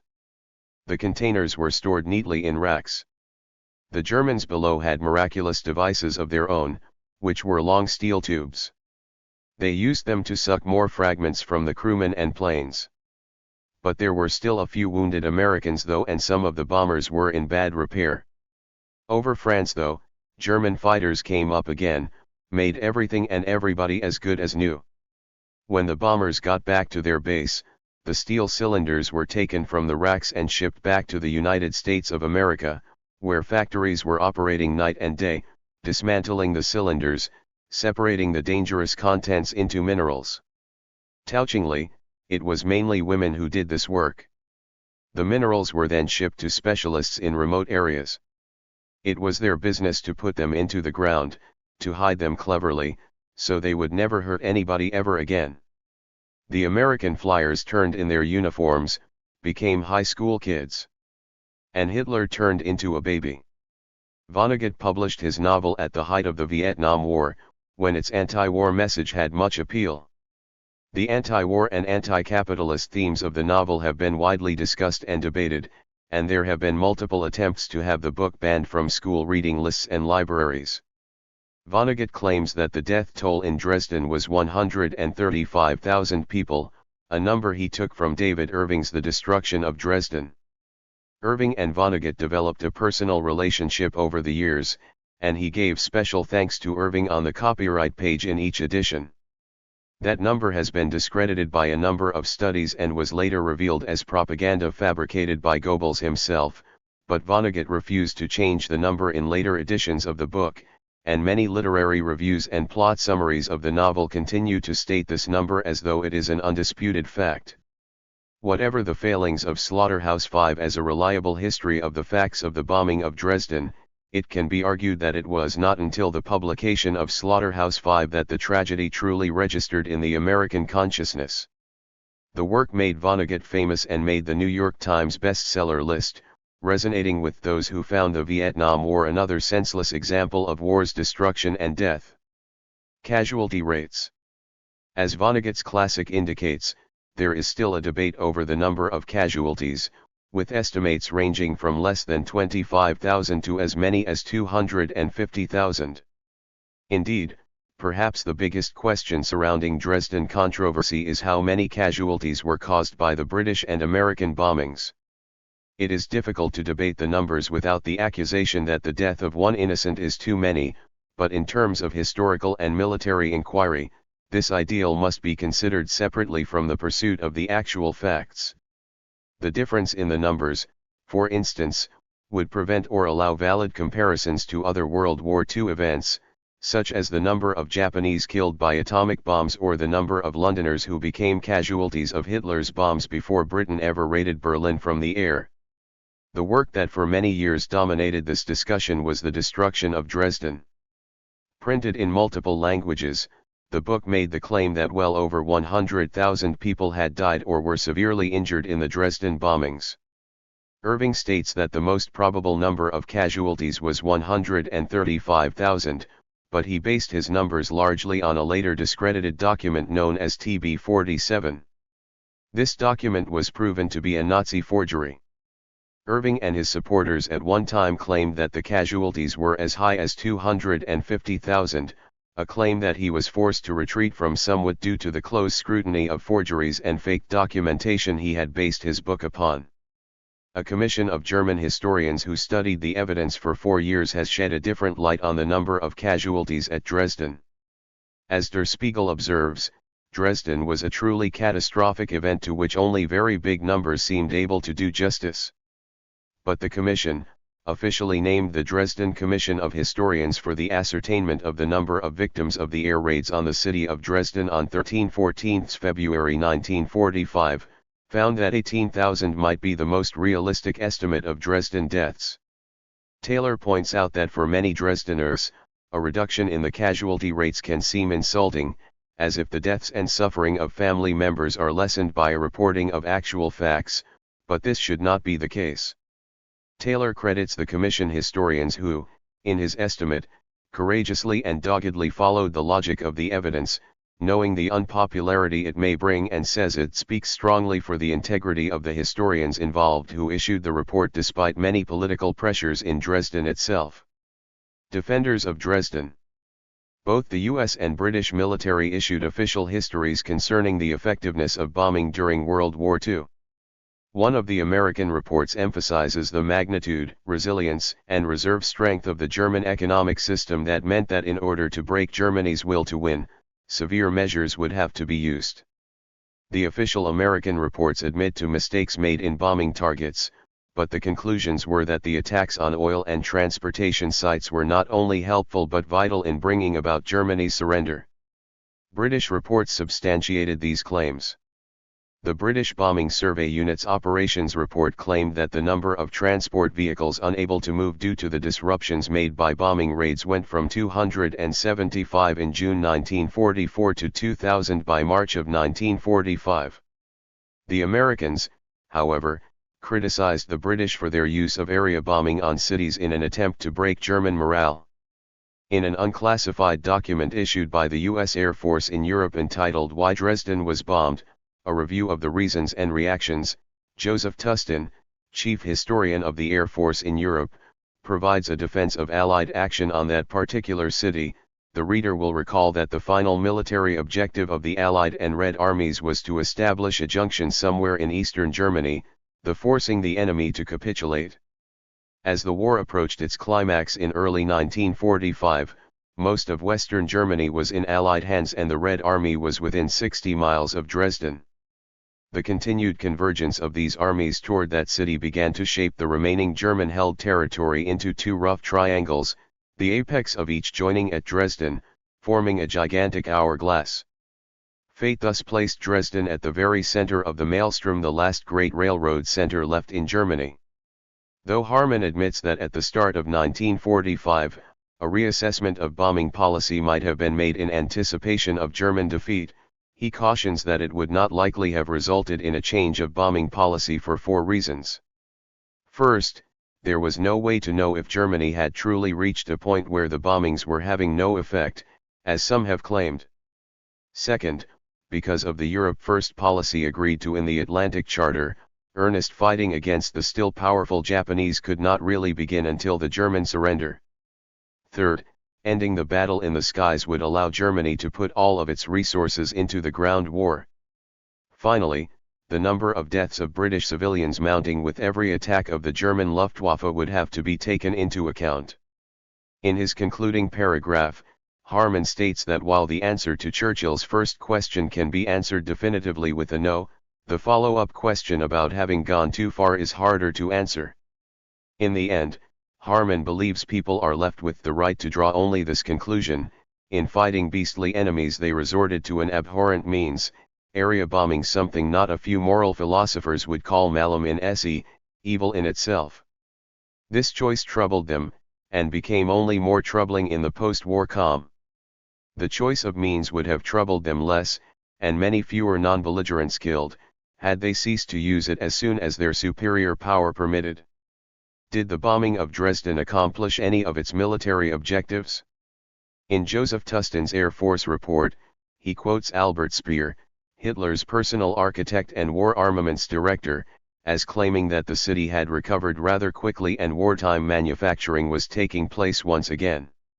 On the other hand, General Alfred Jodl, Speer's fellow Nazi and co-defendant at Nuremberg, is quoted as saying, "Attacks on Dresden eliminated it as a railroad junction completely." In any criticism of the decisions made by the Allies with regard to the use of aerial bombing, one must be sure to view the decision-making of national leaders in their historical context. First, leaders of all nations faced incredible pressure to end the conflict as quickly as possible. After all, when discussing the number of lives lost as a result of a particular action, the reality of lives saved must also be taken into account. Just as Truman was faced with multiple predictions of the death rates of American soldiers should the war in the Pacific continue and an invasion of Japan become necessary, all leaders of nations at war must take into account the impact that their decision-making or lack thereof will have on both enemy populations and their own. In most cases, these leaders believe that it is their duty to save the lives of the soldiers and civilians of their own nation, as well as the weak or the defenseless. As Arthur Harris argued, the bombing of German cities kept millions of men from either serving or concentrating their best efforts on the Nazi cause, and thus contributing to the already high death toll. In addition to the life and death decisions that weighed on war leaders, the developing nature of weaponry must also be taken into account when assessing wartime policy. The physical rules and limitations that governed war in 1939 had changed considerably by 1945. Improvements, though not as fast as either military or political leaders may have desired, were being made throughout the war, and adjustments in both policy and practice were therefore in flux. For example, when the British made the decision to move to nighttime raids to avoid the heavy losses the bombers were experiencing during day flights, the estimates were that only a quarter of the flights still made it within 5 miles of other designated targets, a number that is reduced to 1/5 when anti-aircraft fire was a factor.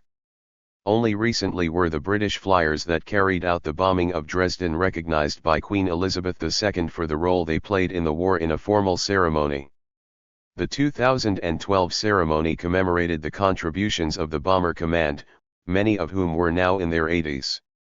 John F. Burns of the International Herald Tribune reported that extensive efforts were made to persuade the German government and Dresden city officials to send representatives to the ceremony, to broaden the theme of reconciliation, but the Germans declined, citing the continued strong resentment in Dresden over the extent of its destruction. Neo-Nazi groups have sought to attach themselves to the Dresden anniversary that is commemorated each year in February, though they have been outmatched by anti-fascists determined to remember the city's devastation without it being hijacked by Nazism. In 2013, over 10,000 Dresdeners formed a human chain that prevented the 800 or so neo-Nazis from entering the city. In previous years, as many as 6,500 neo-Nazis had conducted death marches, accusing the Allied nations of bringing a Holocaust upon the German people, but beginning in 2010, the tide has been slowly turning back the participation of these groups in the Dresden event. Whatever the debate and controversy that continues to surround the bombing of Dresden, the human toll it took must not be forgotten. It is fitting to remember that both sides experienced real tragedy and that individual soldiers and civilians alike suffered loss. The last words of a soldier to his wife were preserved in a letter reproduced here. "My darling, darling, wife. I doubt that this letter will ever reach you. These are probably the last words and thoughts I shall ever write to you. Apparently I was brought to Dresden earlier yesterday. Tonight, there have been 2 air raids, one after another. Now everything around me and above me is on fire.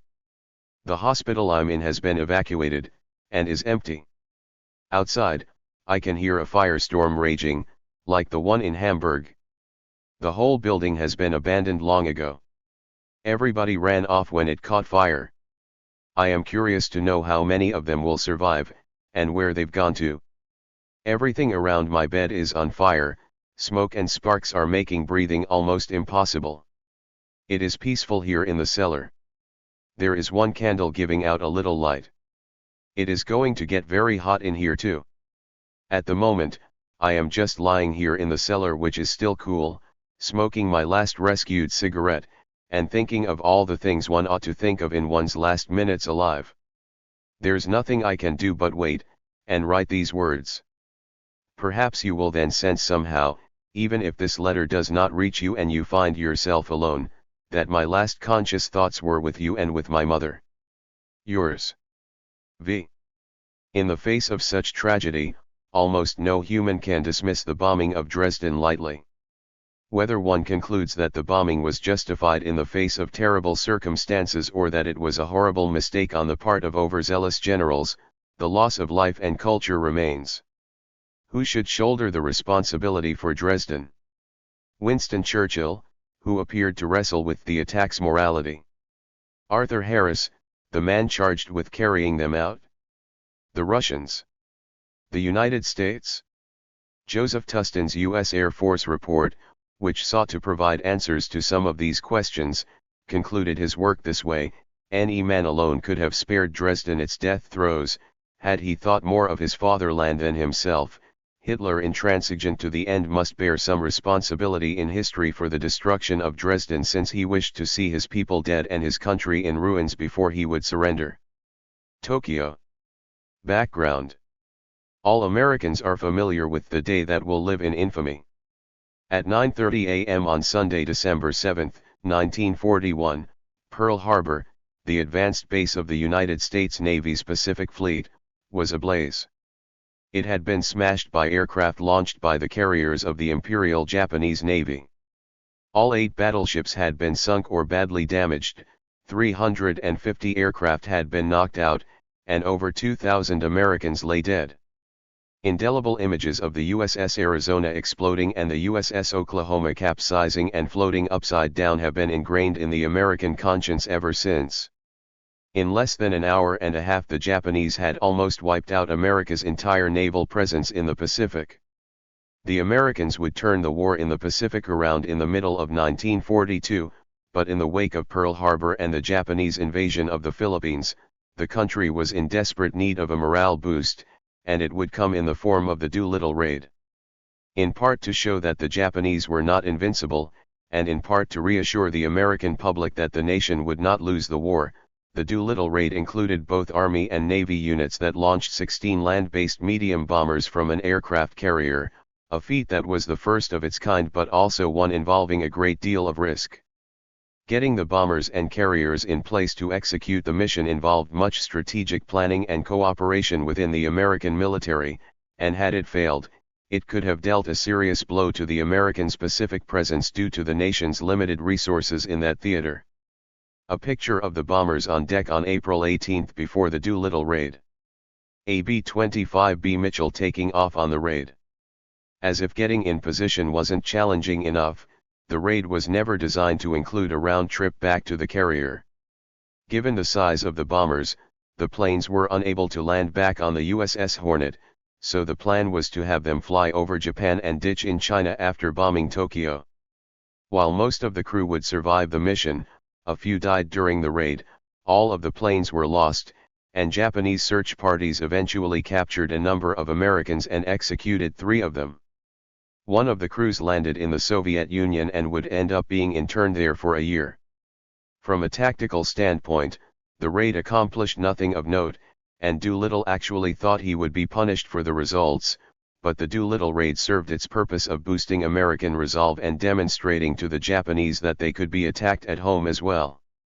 Furthermore, the Doolittle Raid showed the importance of air power in the war. It helped convince military planners of the power of a strong air force that could not only shift the balance of battles but could also hit military-industrial areas from long range and thus cripple a nation's war-making abilities. The Japanese would take the capabilities of airplanes into account when formulating how to defend their empire, and it would help compel their leaders to make decisions such as the ones that led to the decisive Battle of Midway later in 1942. Furthermore, in the aftermath of the Doolittle Raid of 1942, Japanese civilians began asking the government about how they could be protected against American bombs should another attack occur. Japanese civil defense leaders responded by telling civilians that they needed to build their own shelters. Civil defense authorities also advised people to build cisterns on their property, and they began safety programs to drill civilians in case of a possible attack. A larger response to the dangers of American bombing missions did not materialize before the summer of 1944 because the official Japanese governmental position was that American aircraft could not reach the home islands. In actuality, the situation had changed in 1943 when the United States began producing the B-29 Superfortress, a superbomber that had longer range than previous aircraft. B-29s were sent to China and India, but American war planners found out that the distance was still too far to attack important sites on the Japanese home islands, so they were limited to bombing Manchuria and Kyushu, the westernmost of the home islands. B-29 Superfortress.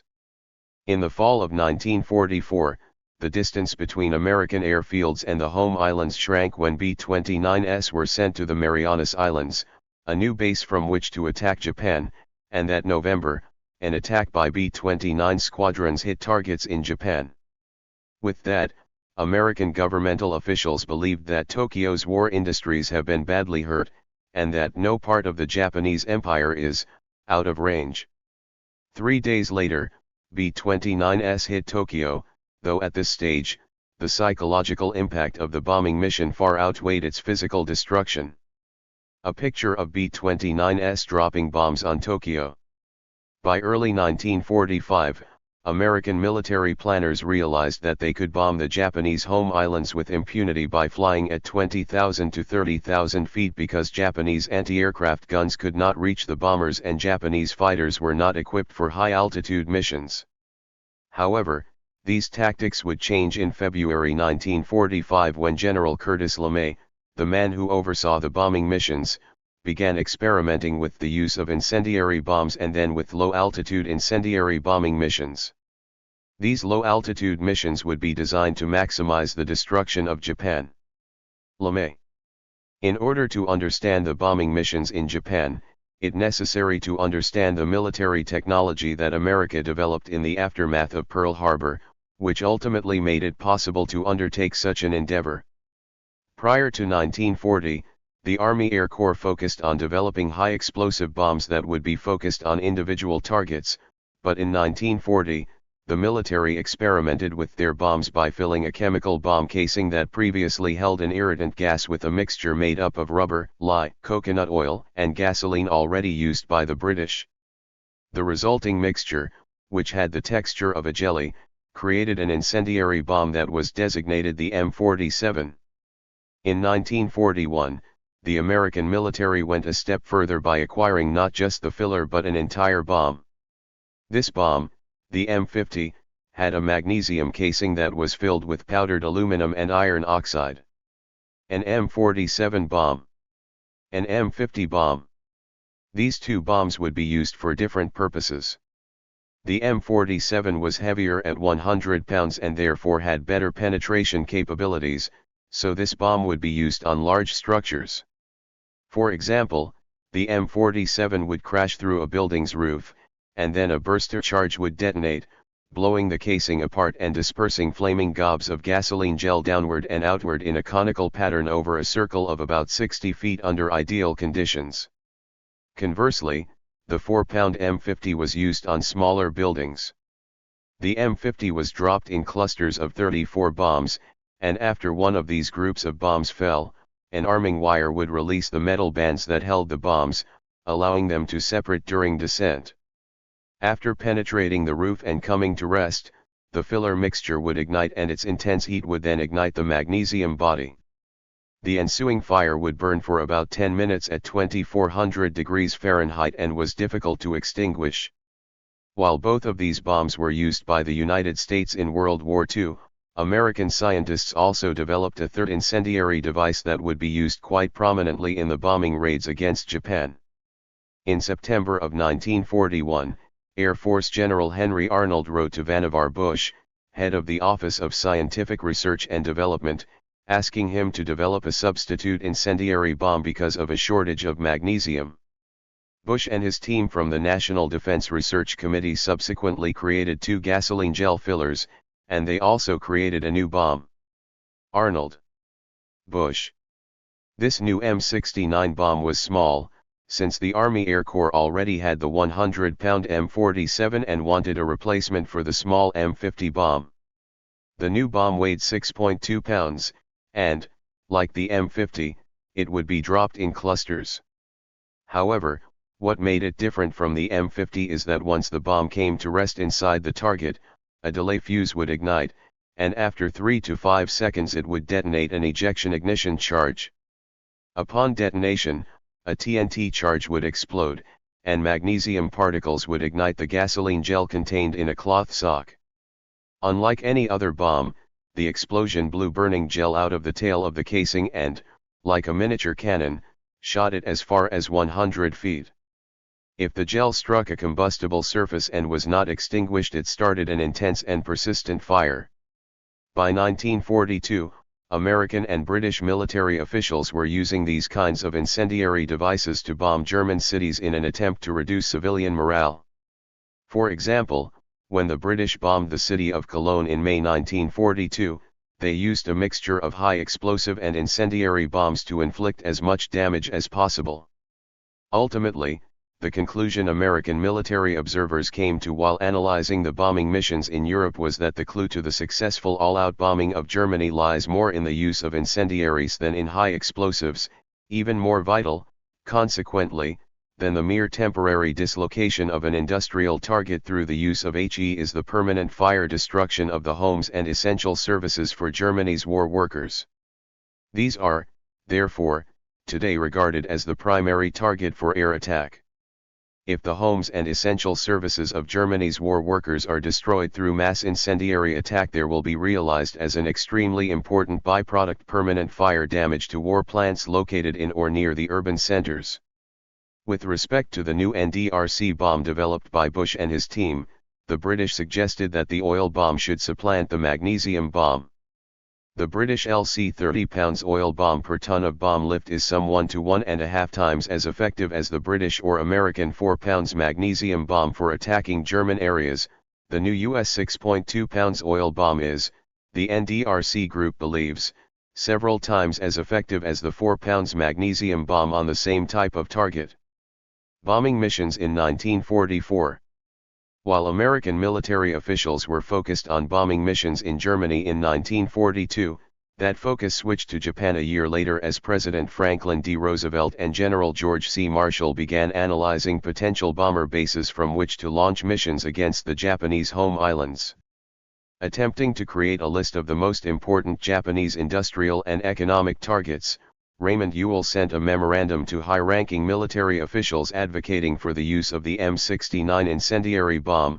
The only reason that we, as development people, need be concerned with this matter is that the General Staff probably does not realize the extraordinary potential destructiveness of this bomb on Japanese cities, which puts it almost in the class of the oft-mentioned secret weapon, and they probably are not taking this weapon into account in their strategy and planning. Anyone familiar with the M69 and with the construction and layout of Japanese cities can make a few calculations and soon reach a tentative conclusion that even as small amounts as 10 tons of M69s would have the possibility of wiping out major portions of any of the large Japanese cities. However, there are not over 20 persons in the country who are sufficiently familiar with the M69 to form any judgment in this connection, and probably not a one of these persons even knows anyone in the strategy and planning circles of the General Staff.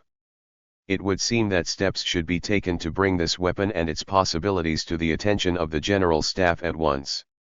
The bomber that would be used in a mission against the Japanese home island was the B-29, which had a range of 3,250 miles at 25,000 feet and could carry a 5,000-pound payload. While the B-29 was designed for high-altitude bombing missions, Col.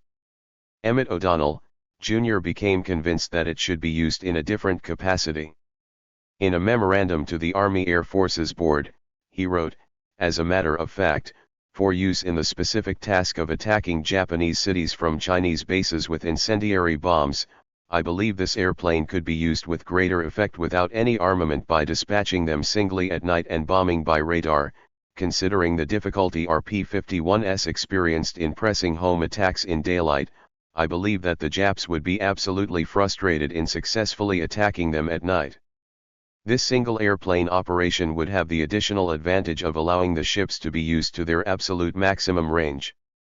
Great difficulty is to be expected in flying large formations for great distances. The cooling of the engines is a critical item, and wingmen and rear elements are bound to experience mechanical difficulties due to excess throttling." O'Donnell, Jr.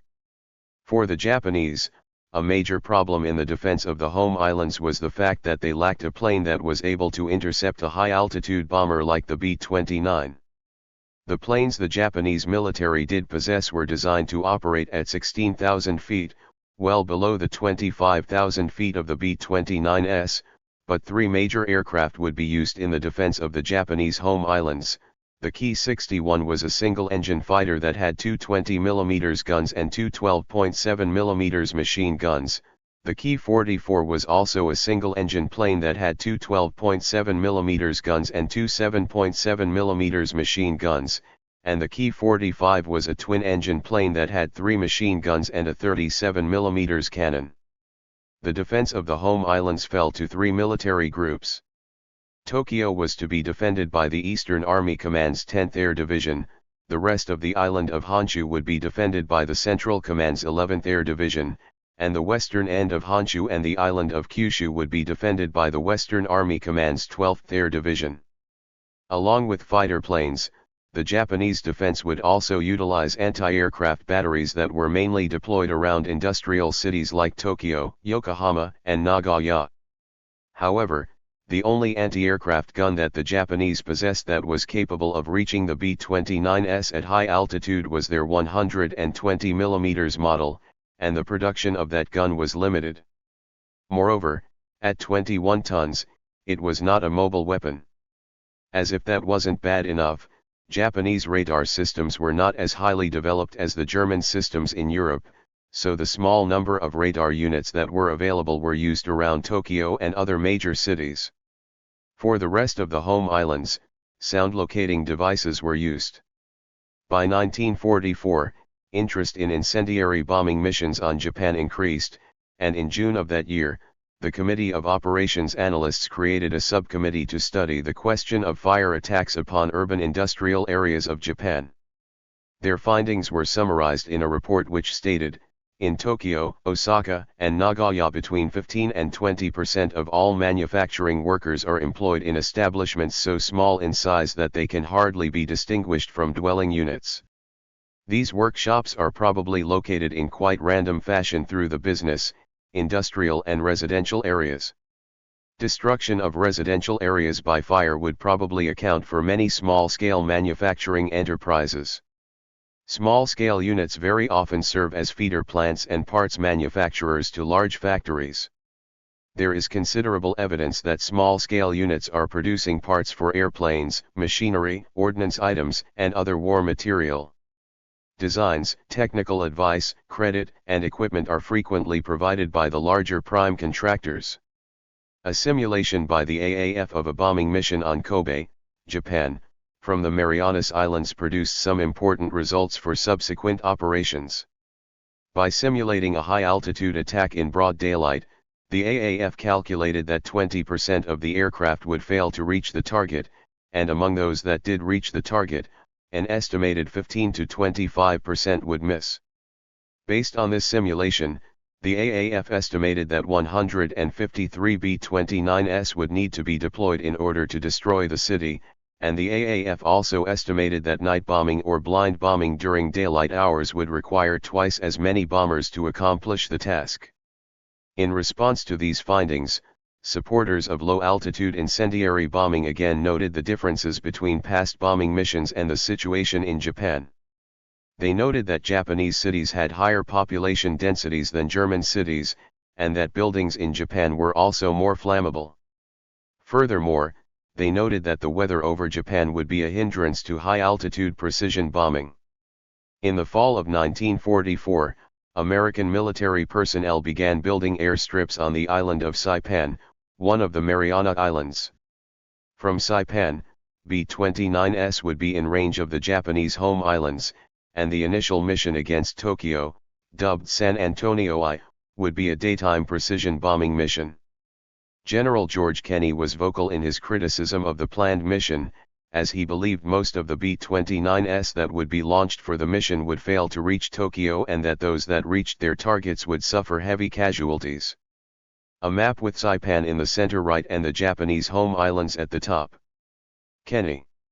Despite Kenney's objections, the mission went forward, and on November 23, 1944, 111 B-29s took off from the runways of Saipan and flew toward the Japanese home islands.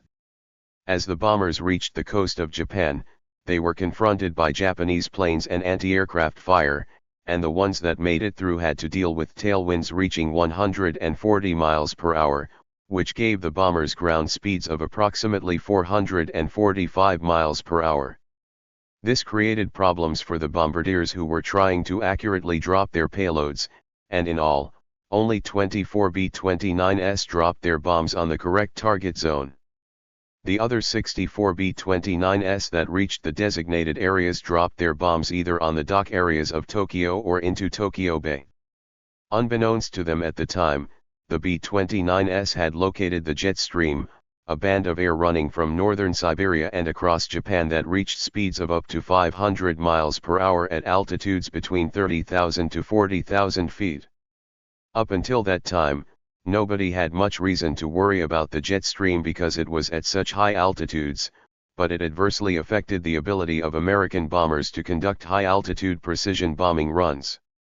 Further attacks on the Japanese home islands, as well as Japanese-held territories like Singapore and Rangoon, met with mixed results, and it became increasingly clear that while the B-29 bombers were meeting expectations in terms of high-altitude bombing, the percentage of bombs hitting their targets and the amount of damage to those targets were proving inconsistent. In a letter to Air Force General Loris Norstad, Arnold wrote, "I am still worried. We have built up ideas in the Army, the Navy, and among civilians of what we can do with our B-29s. We had all realized that in order to do considerable damage, large numbers of B-29s would have to deliver their loads of bombs against Japan continuously and consistently, and yet in spite of the above, really and truly, our average daily delivery rate against Japan is very, very small. Unless something drastic is done to change this condition soon, it will not be long before the B-29 is just another tactical airplane." Norstad. January-February 1945. Given the results of the initial raids, General LeMay began to move away from high-altitude bombing runs because of the frequency with which they missed their target. For example, 8 attacks against the Musashimo Tama plant had all failed due to a variety of reasons. In analyzing the previous bombing missions, Lieutenant Colonel Robert S. McNamara believed that radar bombing had not improved but that visual bombing had become a bit more accurate. He believed this increased accuracy was due to planes releasing their bombs at lower altitudes, and that the results became better with each 5,000-foot drop in elevation. LeMay also analyzed the bombing missions and felt that the Japanese were ramping up their defense of Tokyo and Nagoya. McNamara. As a result, LeMay began ordering low-altitude night raids that would feature M69 incendiary cluster bombs in an effort to destroy Japan's largest and most important cities. In a bombing run on January 23, 1945 over Tokyo, the 73rd Bomb Wing lost 9 planes, which convinced LeMay to switch toward less heavily defended targets like Kobe and Nagoya. These missions also provided data on the use of incendiary bombs. As Norstad wrote to LeMay on February 12, "We have run 2 test incendiary attacks, the results of which have been inconclusive. It is absolutely necessary for us to know our capability with regard to incendiary attacks in the Japanese urban areas. We believe that the only diversion from the attack on the aircraft engine industry that is justifiable at this time is another major incendiary attack. It is recommended that the center of Zone I of Nagoya be used as the target. The immediate purpose of this attack is to produce a conflagration that is beyond the capacity of firefighting control." On February 25, LeMay returned his attention to Tokyo, authorizing a bombing mission that would use M69 bombs. Due to poor weather conditions, the bombers would be authorized to bomb by radar, but since only one assembly point was created for 3 wings of bombers, the planes had massive problems as they circled around the designated area. Eventually, the aircraft arrived over the target area individually or in small groups, at altitudes from 23,000 to 30,000 feet, from a variety of directions. The attack lasted over an hour and a half. 170 airplanes dropped 411 tons of M69 incendiaries through the clouds on a snow-blanketed Tokyo. This time, Japanese defenses had a hard time targeting the bombers. No planes attempted to intercept the bombers, and Japanese anti-aircraft operators had problems targeting the bombers because they were not flying in large formations and came from different directions. Even with the problems of the single designated area, the attack was a huge success. More than 2,000 M69 bomb clusters were dropped, and roughly 1 square mile of Tokyo was destroyed. In conjunction with the changes in bombing strategies, American military officials began to change their stances on attacking civilian targets. In the middle of February 1945, The Allies were steadily advancing against the Germans from both east and west, with British and American forces having repulsed the German offensive during the Battle of the Bulge and the Soviet Union's Red Army pushing from the east. Indeed, the war would be over in just a little more than 2 months. Nonetheless, it was during this time frame that the Allies conducted one of the most notorious attacks of the war, the targeting of Dresden. As a Royal Air Force memo put it before the attack, Dresden, the 7th largest city in Germany and not much smaller than Manchester, is also the largest unbombed built-up area the enemy has got. In the midst of winter, with refugees pouring westward and troops to be rested, roofs are at a premium, not only to give shelter to workers, refugees, and troops alike, but to house the administrative services displaced from other areas. At one time well known for its china, Dresden has developed into an industrial city of first-class importance. The intentions of the attack are to hit the enemy where he will feel it most, behind an already partially collapsed front, and incidentally to show the Russians when they arrive what Bomber Command can do. In the span of about 48 hours, Dresden was targeted by over 1,200 Allied bombers, which dropped nearly 4,000 tons of explosives on the town. The firestorms caused by this pounding hollowed out 1,600 acres and killed at least tens of thousands in gruesome ways. Ironically, many of the victims in Dresden had fled from the Eastern Front as the Soviets advanced, understandably worried about what kind of punishment the Soviets would dole out to capture Germans in response to the atrocities committed in Russia during the war. As the RAF memo noted, Dresden was relatively unscathed before the attacks, and the bombing was justified by the Allies based on Dresden being the home of hundreds of factories and a crucial railway. However, the widespread devastation immediately compelled the Nazis to use the attack as propaganda, and it has been condemned in the nearly 70 years since, with arguments still debating whether Dresden should have been attacked in the manner it was, and whether it was a disproportionate bombing. While most historians agree that the German war machine was in retreat by the time of this bombing of Germany's 7th largest city, other facts about the purpose and efficacy of the attack are less than decided. The debate over Dresden, which began shortly after the bombing and continues to this day, focuses not only on the necessity of the attack but also on the legitimacy of targets, and even on the disputed number of deaths that resulted. Richard Peters' picture of the ruins of Dresden. While the British had used a policy of attacking civilian targets in Germany, it was the first time Americans had deliberately done the same. As General Arnold put it after the firebombing of Dresden, "We must not get soft. War must be destructive and to a certain extent inhuman and ruthless."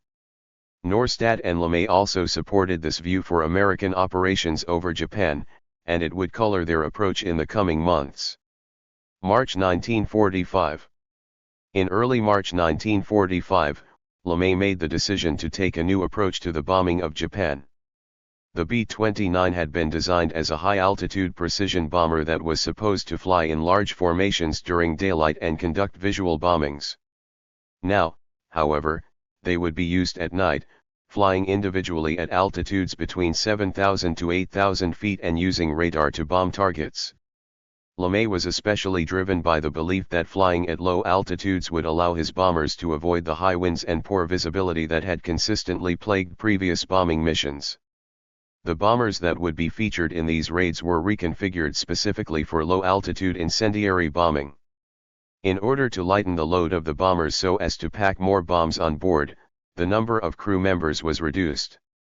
Bomber crews were also not equipped with machine guns because Japan only had 2 groups of fighter planes capable of defending the home islands at night. Even though subordinates argued against LeMay's decision to remove the machine guns, he stated, "I'm removing the ammunition because I'm afraid that the crews will be shooting at each other more than at Japs. Then, too, we'll save 3,000 pounds, which will give us another 1.5 tons of bombs." An additional issue was that American pilots had not been trained for night missions, but LeMay pushed on with his idea. LeMay noted, "It is my hope that night missions will reduce losses at sea, because returning B-29s will be over Iwo in daylight." LeMay was referring to Iwo Jima, which had recently been taken by American forces and provided a new landing site for bombers. When the bomber crews were told of the plans and that the bombers would fly individually and without machine guns, many were shocked by how the missions went against standard protocol, but officers tried to raise morale by emphasizing how important the missions were and how they would destroy Japan's war-making capacity and morale. During planning for this new kind of bombing raid, officials decided to target Tokyo. Specifically, they focused on Zone I, which was a densely populated area of about 3 miles which ran along the Sumida River. Zone I had 6 important targets that were on the 20th Air Force's target list, including the Hattori Company, whose factories made fuses for artillery shells. Other targets included railroad yards, stations, markets, and storage facilities. Zone I actually had few military targets relative to the other possible bombing areas, but Zone I included a mixed industrial, commercial, and residential area. Thus, it was heavily populated and would require the least number of incendiary bombs to destroy the area. Zone I also included many of the small plants that military officials believed were important to the Japanese war effort, and in terms of its residential areas, roughly 1.1 million people resided there. At 135,000 people per square mile, it was one of the most densely inhabited areas in the world, and many of the houses and barracks in Zone I were made of wood. They had been constructed in the aftermath of the Great Kanto earthquake in 1923 to meet housing needs, but they had never been torn down after the area was built back up. In terms of the potential loss of human life, Ewell later stated, "You drop a load of bombs, and if you are cursed with any imagination at all, you have at least one quick horrid glimpse of a child lying in bed with a whole ton of masonry tumbling down on top of him, or a 3-year-old girl wailing. Then you have to turn away from the picture if you intend to retain your sanity. And also if you intend to keep doing the work your nation expects of you." On March 8, LeMay announced Meeting House #2 to the bomber squadrons. With the B-29 bombing campaign looking like it could not overcome the problems it had encountered in the bombing of the Japanese home islands, LeMay's new plan would help decide whether or not military commanders would continue the B-29 campaign or would call it off. 10 bomber groups would take part in the mission, and as intelligence officer Gould of the 9th Bomb Group noted, the instructions they were given included the following. A. Tokyo lies 25 miles from mountains, 60 miles NE. Fuji on coastal plain in the center of Honshu. As you can see from this relief of Honshu. B. Your route carries you along the Chiba Peninsula to and across on a heading of 304 to Iwega Point at mouth of Goi River. You will be bombing at night and will probably see only LW. Kant. And fires. See from Iwega Point 15 miles, passing left of Chiba to center of Honjo Ward 1 mile east of Sumida River. Your target to right of Arrowhead Dock area, just to right of Tsunamaki Airfield. D. Tokyo bounded on south and west by Tama, east and north by Edo.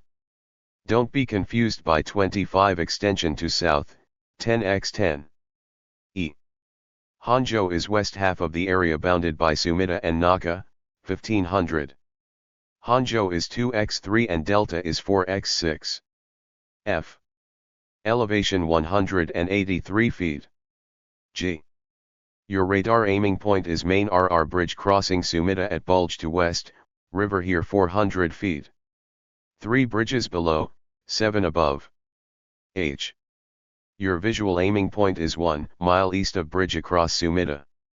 I remember all fires not ours. JPOW. Several camps, some locations unknown, none known in target area. V. Enemy defenses. A. Flak and balloons covered by flak officer. B. Many searchlights, wear red goggles. C. No camouflage, dummies, or smoke screens other than our own. D. Give surface wind and velocity. E. Experience recently over Empire most encouraging.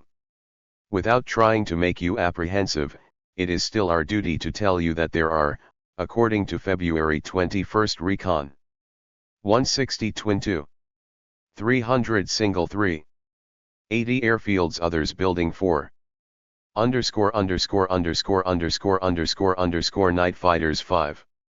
Keep lights out. 73rd Wing jump 200 miles out to sea. F. Radar, you will be picked up, but we hope enemy sets will be confused and saturated. 6. Caution. A. Japanese money, souvenirs, diaries. B.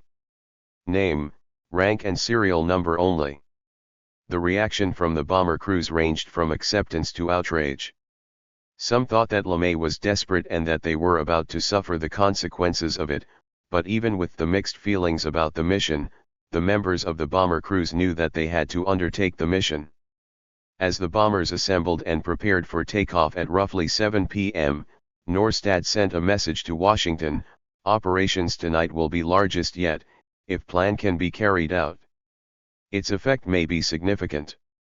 It over 300 aircraft take off, you should release that number. In any event, release fact that largest number participated if that proves to be a fact. In order to establish foundation for what may be an outstanding show, you should leave no doubt that this is an important operation. We will give you further details as they may arise. Results are not certain until they can be seen, so hold something back, but it should be stressed that this is a big one. For LeMay, this was an important moment that he believed could change the course of the war. If this raid works the way I think it will, we can shorten the war. We've figured out a punch he's not expecting this time. I don't think he's got the right kind of flak to combat this kind of raid, and I don't think that he can keep his cities from being burned down, wiped right off the map."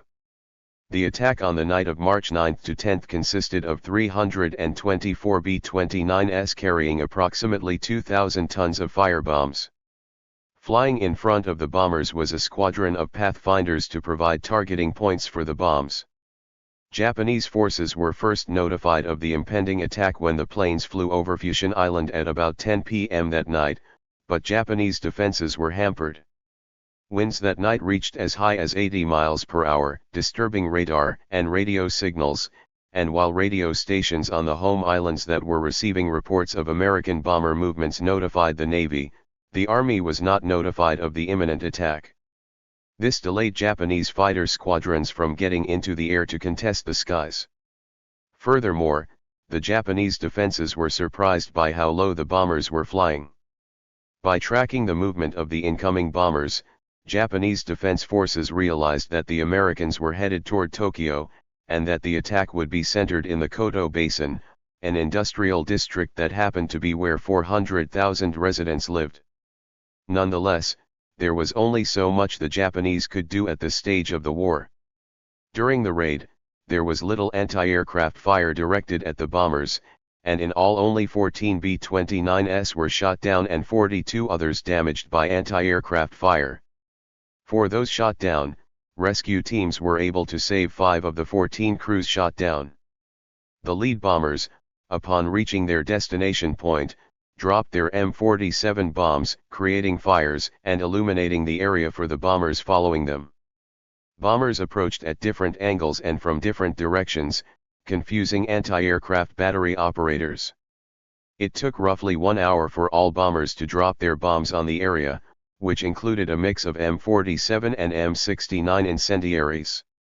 Some of the bomber crews recalled the visual differences in the new low-altitude bombing, rather than seeing the outline of the entirety of the city, as occurred on clear days in high-altitude bombing runs.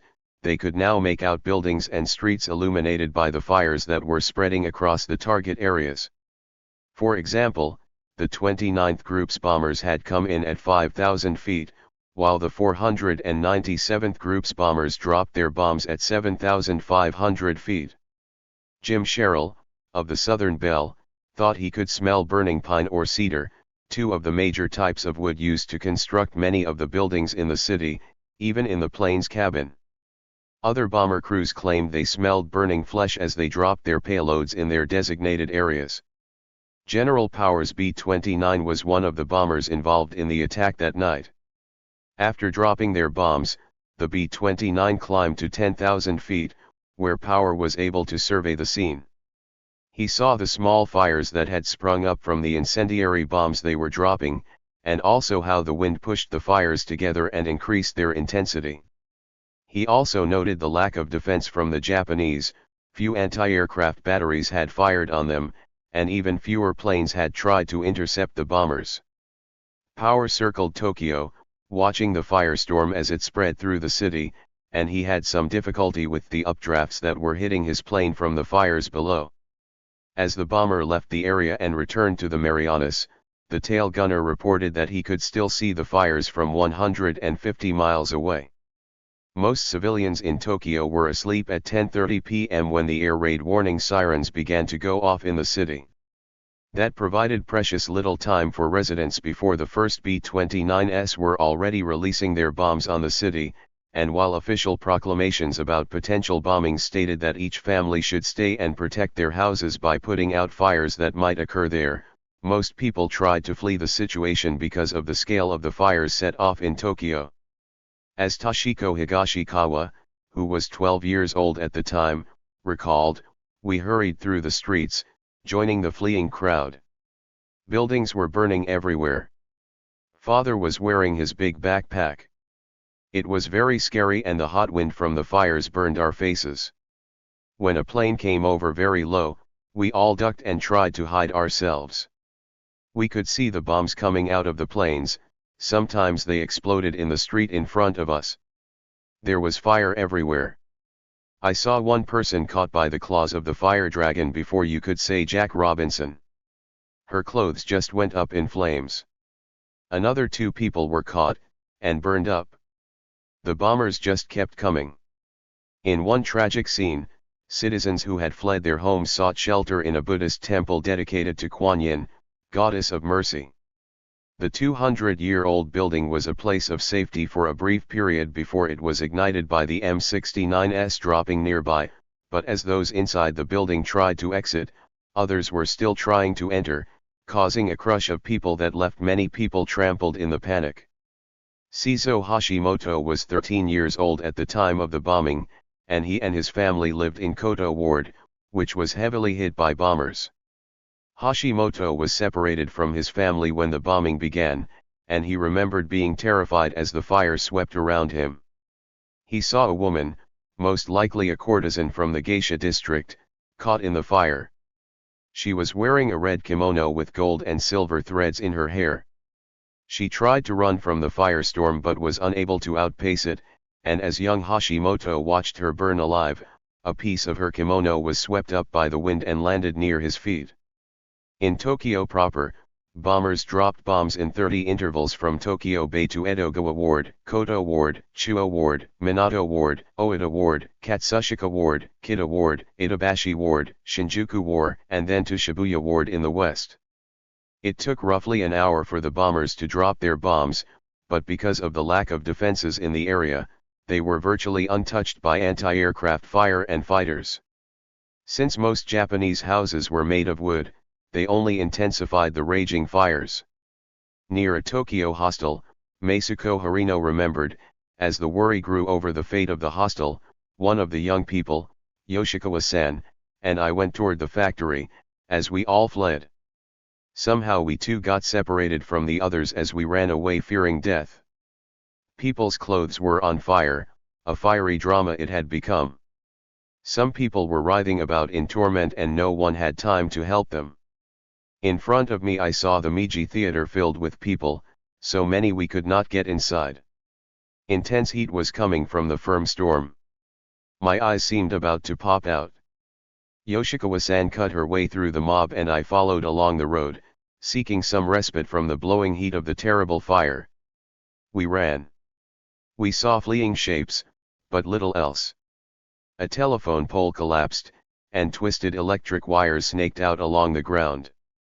The road on both sides was full of people's possessions, burning up.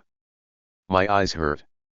Breathing was difficult and I felt that life was escaping me. I found a broken hydrant and soaked my zukin and put it on my head, almost unconsciously. Finally I fled as far as Kiyosu Bridge. Tokyo's fire department was experienced in fighting fires associated with bombing runs, but they were unprepared for the destruction caused by the incendiary bombs. The firebombing destroyed many of the city's water mains, and the intense heat of the fires made it impossible to get to their center. Takehiro Yuba was a teenager who was also a member of the Young Volunteer Firemen's Association. As the bombing began, he helped his family to their designated safe area at a local park and then ran back to take up his duties as a firefighter. Yuba's situation was similar to firefighters across the city. The water mains in his area had failed, so he was forced to try to put out the fires with straw mats and sand. In all, 96 fire engines were destroyed, while 88 firemen were killed in the bombing raid. Additionally, 500 civil guards also died, as these were men who worked with the fire department during emergency situations like the bombing raids. Many of the people fleeing the fires tried to cross the Sumida River, hoping that the far banks would be a place of safety for them. Some residents, upon reaching river bank, decided to stay at Sumida Park, a large open park that seemed like it could provide safety from the fires. However, as the fires approached the park, the heat and flames compelled civilians toward the river's edge and into the water. Since it was March, the water was only about 40 degrees Fahrenheit, making it hard for people to stay in the river for long. Many of the people who went into the river to escape ended up drowning, while many of those who decided to remain in the park died of burns and asphyxiation. One survivor recalled his harrowing experience in the river that night after he was forced to jump in when the fire reached the bridge. "I didn't have a life preserver, so I had to swim again, but I had no energy left. And then I realized I touched something. It was a buoy that had floated downriver from the equipment shop that was burning near Azuma Bridge. A very good idea hit me under the hellish conditions. I didn't know when my arms would give out, but if I could hold onto that buoy." He then undid his belt and used it to fasten himself to the buoy. "It was hard to breathe, but I managed, and then the dawn came and in my reflection in the water I saw I had blood all over my head. My face was burned and swollen. I felt a stinging pain in my face and neck, because of the dirt in the river. All I saw around me was dead bodies. I grew dizzy and I fainted away. When I regained consciousness, I was lying on the riverbank. I had been rescued by somebody near Umeå Bridge.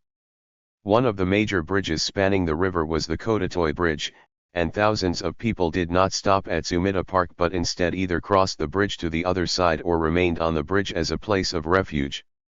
Unfortunately, the enclosed space of the bridge led to more scenes of trampling. The next morning, the survivors of the attack found that the bridge was filled with dead bodies, as was the river. In Asakusa Ward, many families sought shelter at the Futaba Grade School, which had a basement that had been designed as an air raid shelter.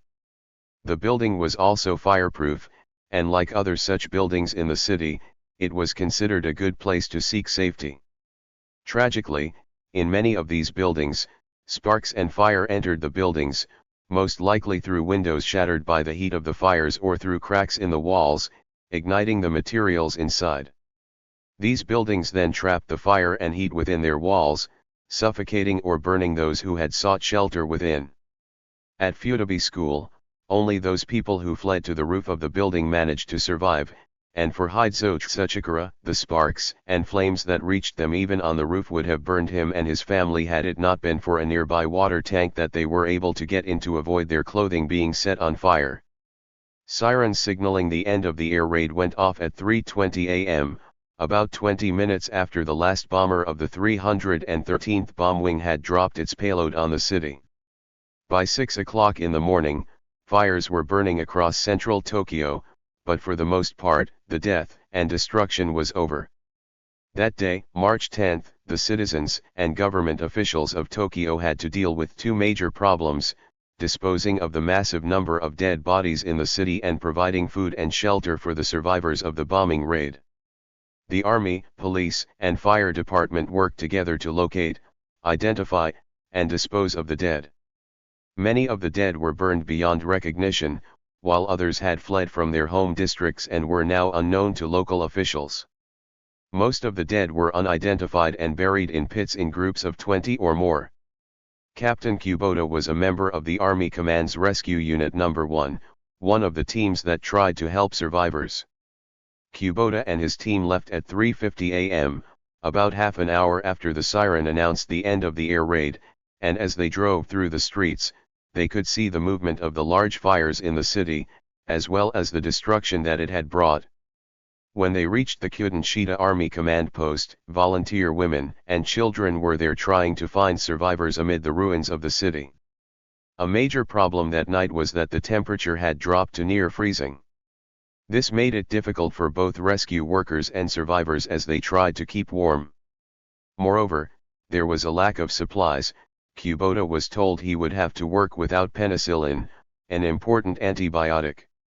Adding to the carnage, telephone and electric lines had fallen into the streets, as had overhead lines from the rail lines.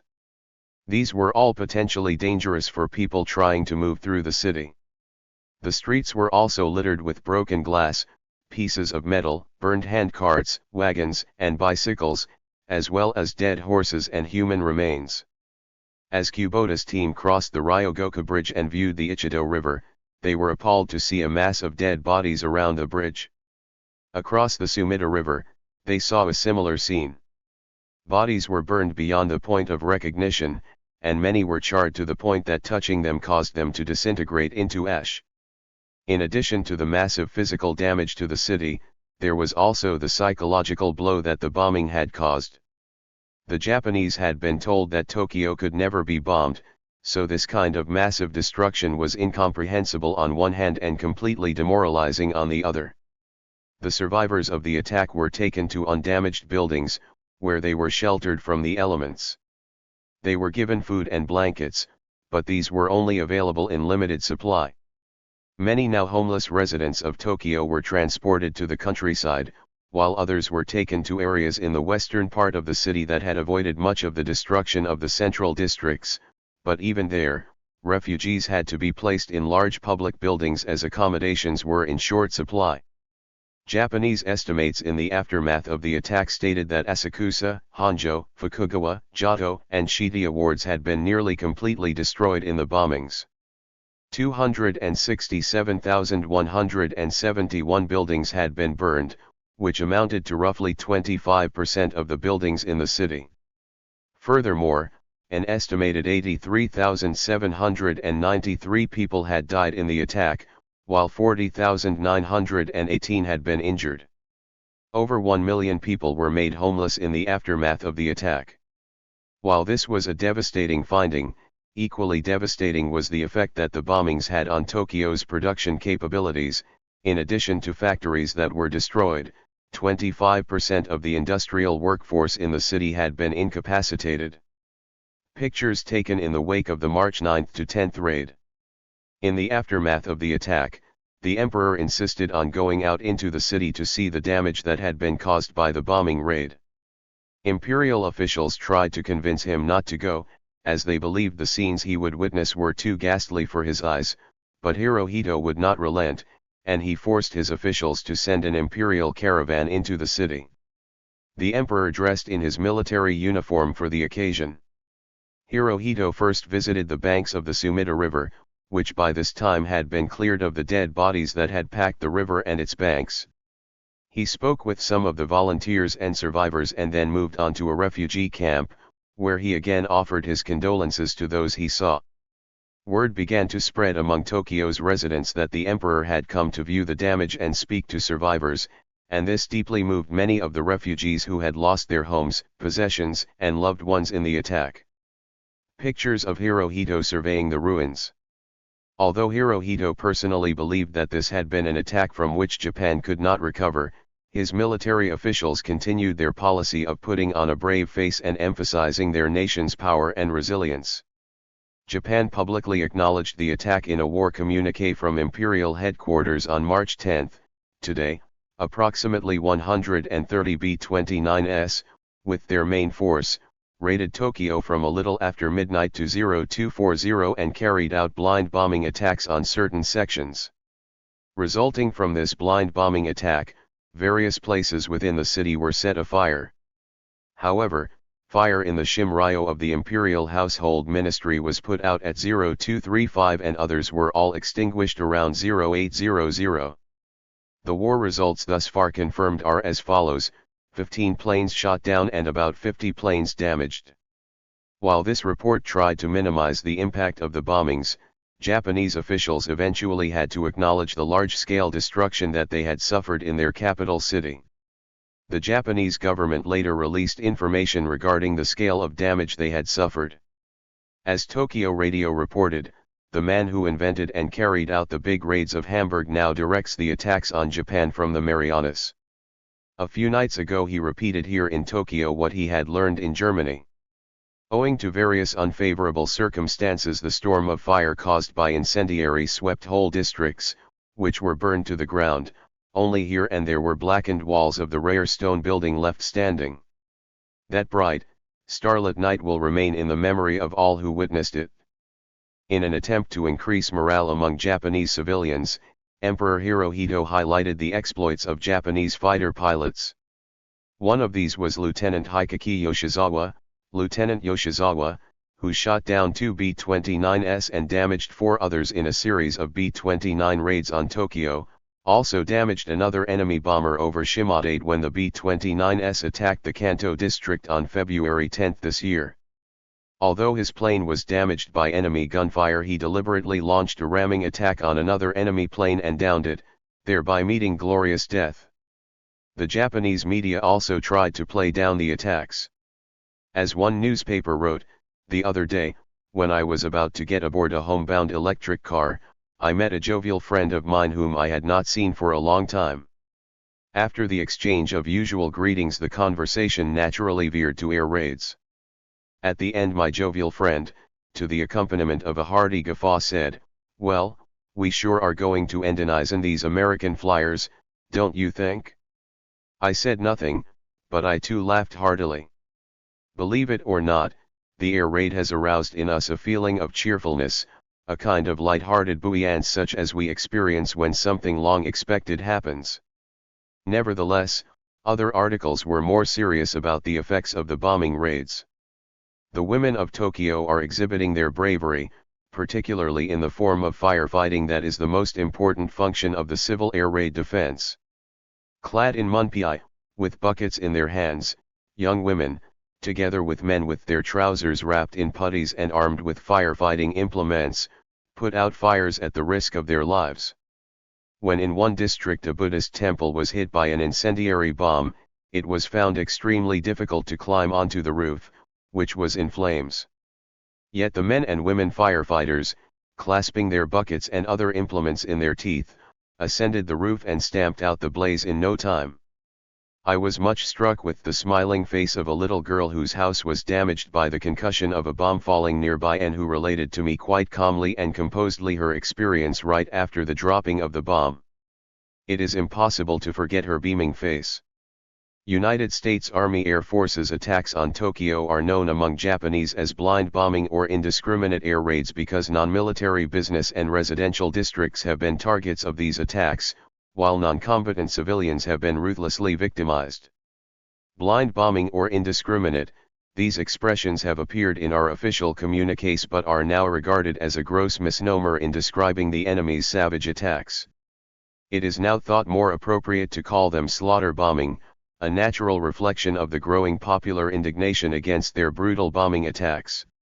The chief of the National Police Agency even went so far as to suggest in an interview that the effect of further bombing raids could be lessened through experience. It is doubtless true that our houses of wood and paper, as foreigners term them, are at a disadvantage in air raids. But with training and courage, why should they be feared? Fire, wherever it originates, will always run up the paper walls to the ceiling. Provided it is then prevented from going higher by a partition of earth, tin, or even of wood, above the ceiling, it can then be checked there with water. If, however, it brings the ceiling down and gets onto the roof, it will at once spread everywhere and the whole building will be enveloped in flames. Authorities began telling citizens that they needed to remove all flammable objects from their homes, and that when the air raid sirens began to sound, they should take down their shoji, which were screens separating the rooms of the house. If there was not enough time to take down the shoji, they should smash them, along with other combustibles, so that they would not provide fuel for the fires. If and when the fires began, the authorities told residents that the best way to put them out was to smother it with mats, but if the fire had progressed, then they should use buckets of water. In order to put out the fires efficiently, the authorities told residents that neighbors should work together to pass buckets of water until the fire engines arrived. Taking these precautions, they told city residents that only 1 in 3 families would be affected by the next incendiary bombing raid. Perhaps not surprisingly, despite the official propaganda coming from Japan's military and civil authorities, residents began to question much of what they were being told. In the aftermath of the Tokyo bombing, vocal criticism of the military could be heard for one of the first times as people questioned why the Japanese Air Force did not intercept American bombers as they began their raids. Japanese civilians also wondered why the government had not provided public air raid shelters for residents like other nations had done. As the government failed to respond to these criticisms, people began to take the position not just that Japan could not win the war but that Japan might be destroyed as a consequence of the war. One of the major promises of General Tojo, who had been Japan's prime minister until the fall of Saipan, was that Japan would never be bombed. This now turned out to be a false promise. As word spread about the nature of the firebombing of Tokyo, the New York Times Sunday edition on March 11 reported, "Special firebomb used to set blazes in Japan. Why flames spread so fast and leaped so high in Tokyo on Saturday was made clear today when the Army's Chemical Warfare Service released a limited description of the M69 incendiary bomb, designed especially for use in Japan. At about 5,000 feet the 500-pound cluster bomb opens, releasing individual 6-pound bombs filled with jellied gasoline.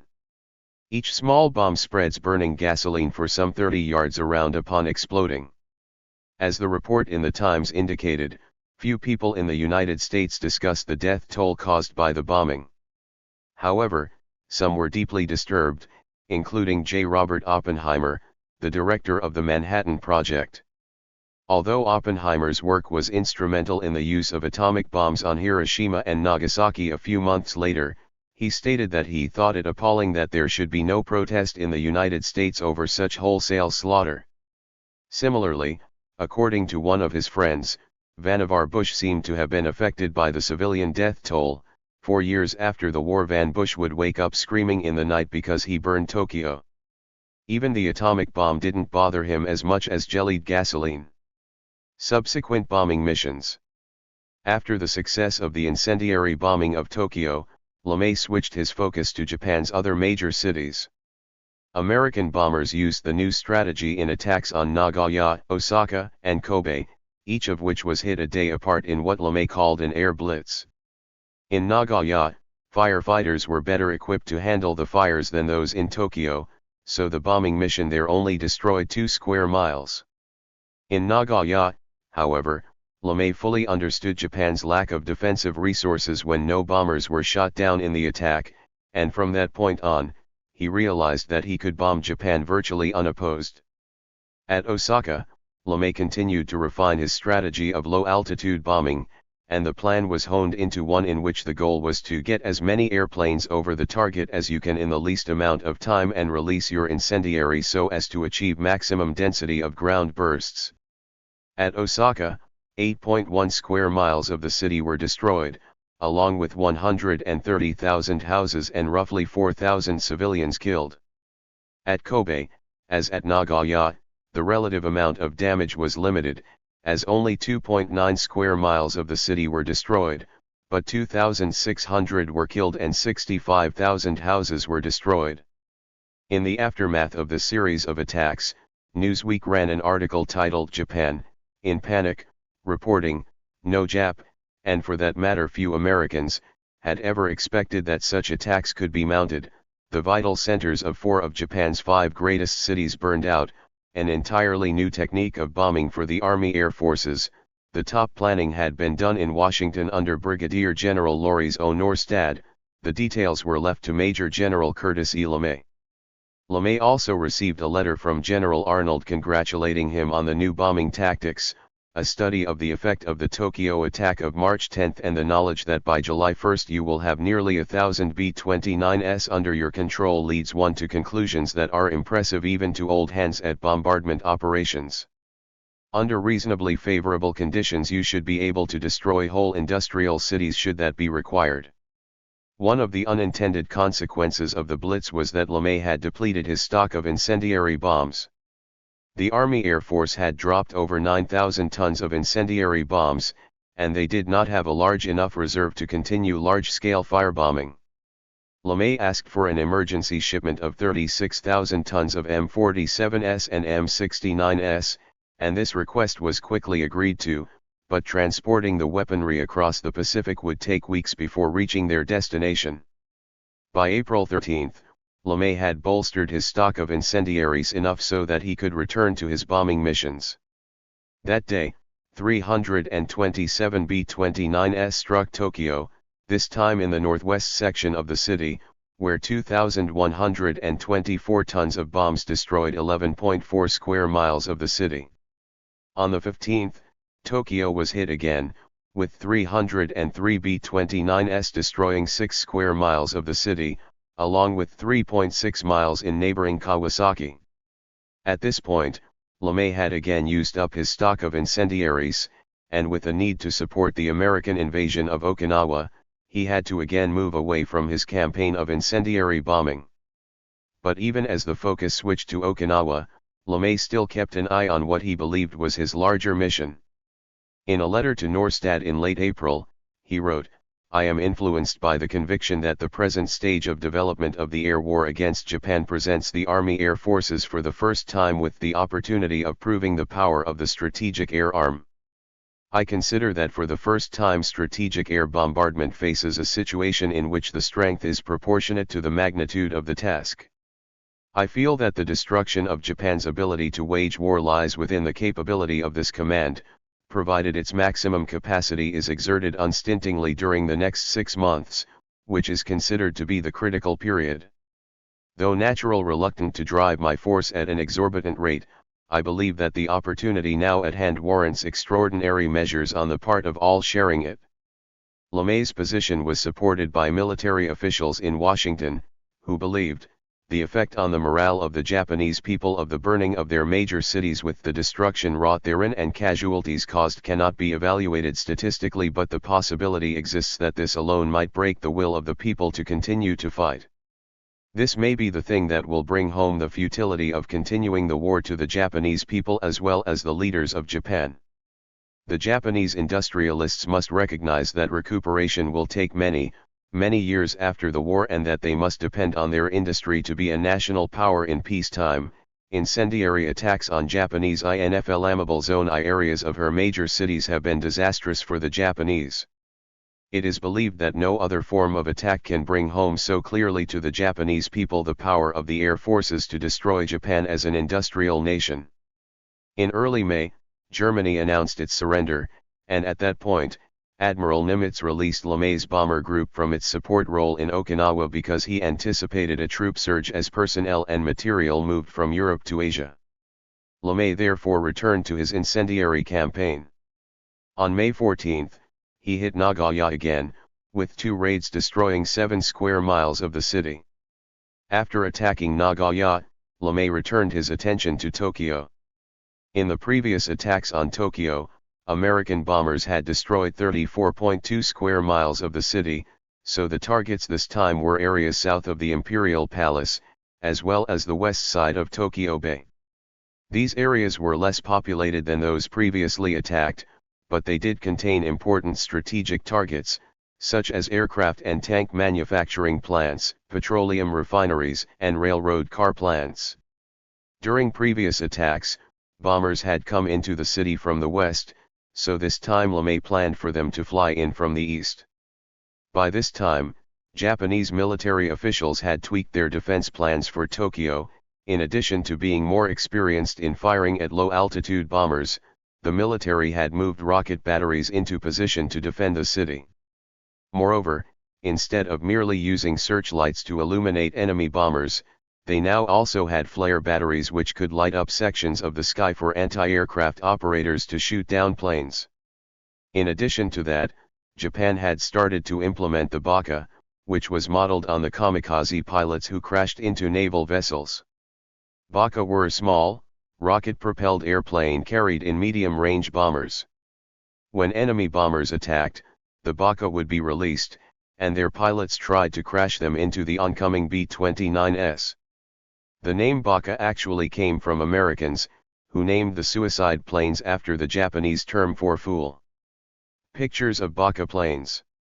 After this mission against Tokyo, which was conducted on May 25, bomber crews reported details about these new defensive measures.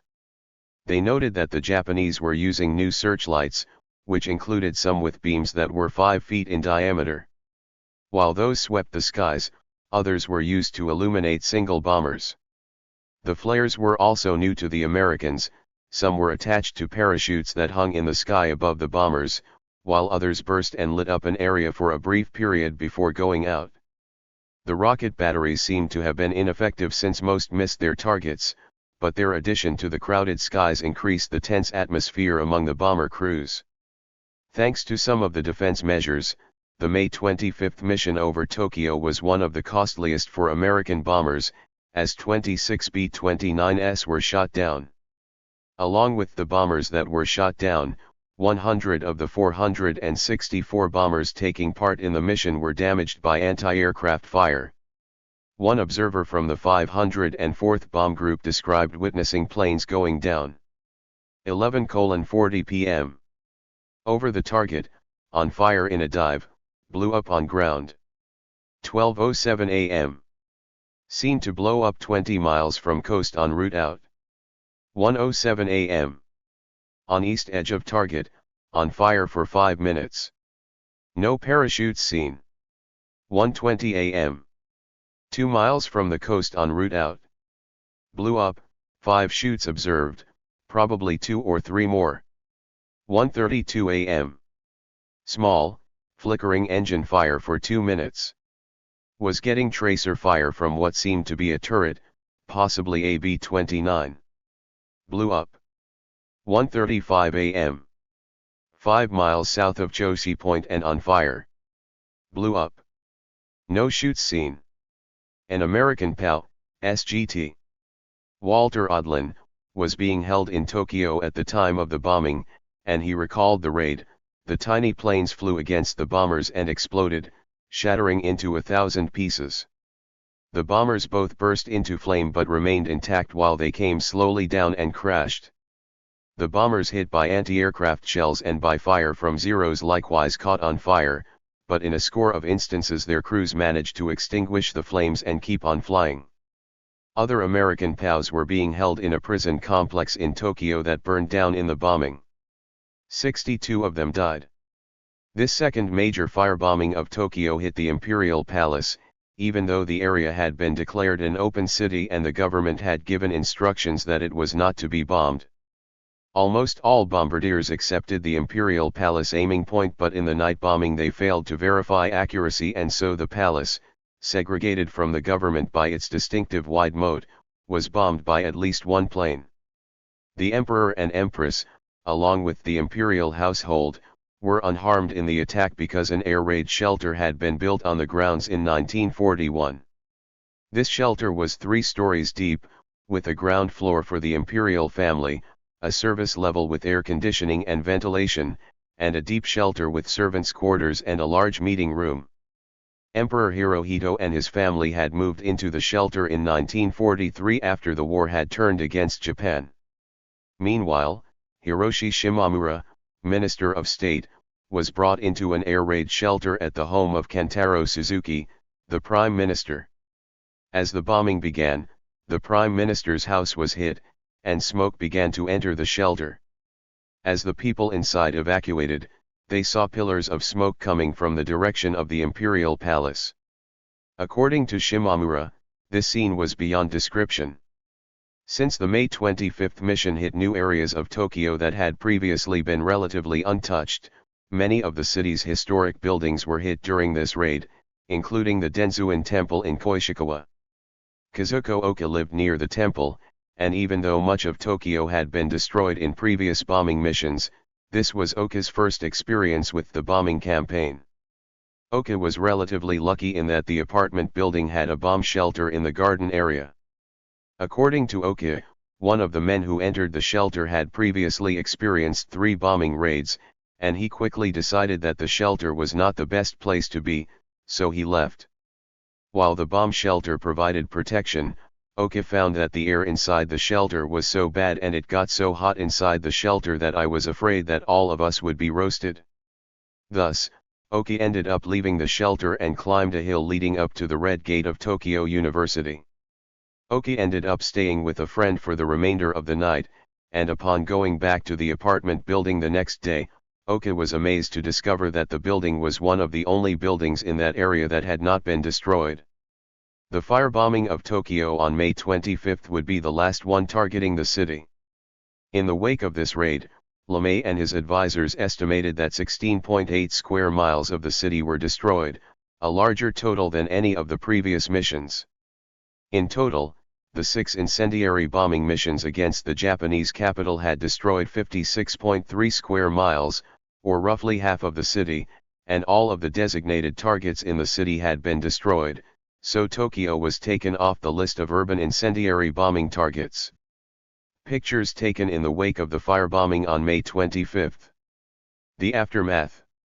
Even in late April 1945, Japan's military authorities still spoke of a decisive battle that they believed would occur when American soldiers tried to invade the home islands. Thus, they refused to surrender, even as more and more civilians wanted the war to end. As a result, many Japanese soldiers who had served in the war and had been discharged were redrafted for the coming battle. One man who was redrafted summed up the feelings of many Japanese citizens. "Every time we had an air raid, we lost not only human lives but buildings, enterprises, and industries. We were forced to shut down. Lack of materials, non-functioning production in limbo, this must happen to publishing, banking, industry, merchants, farmers. There is no exception. After I enlisted in the army the second time, I was living in a lodge on the Pacific Ocean in Kochi province, on the island of Shikoku. Here we soldiers didn't have any drills.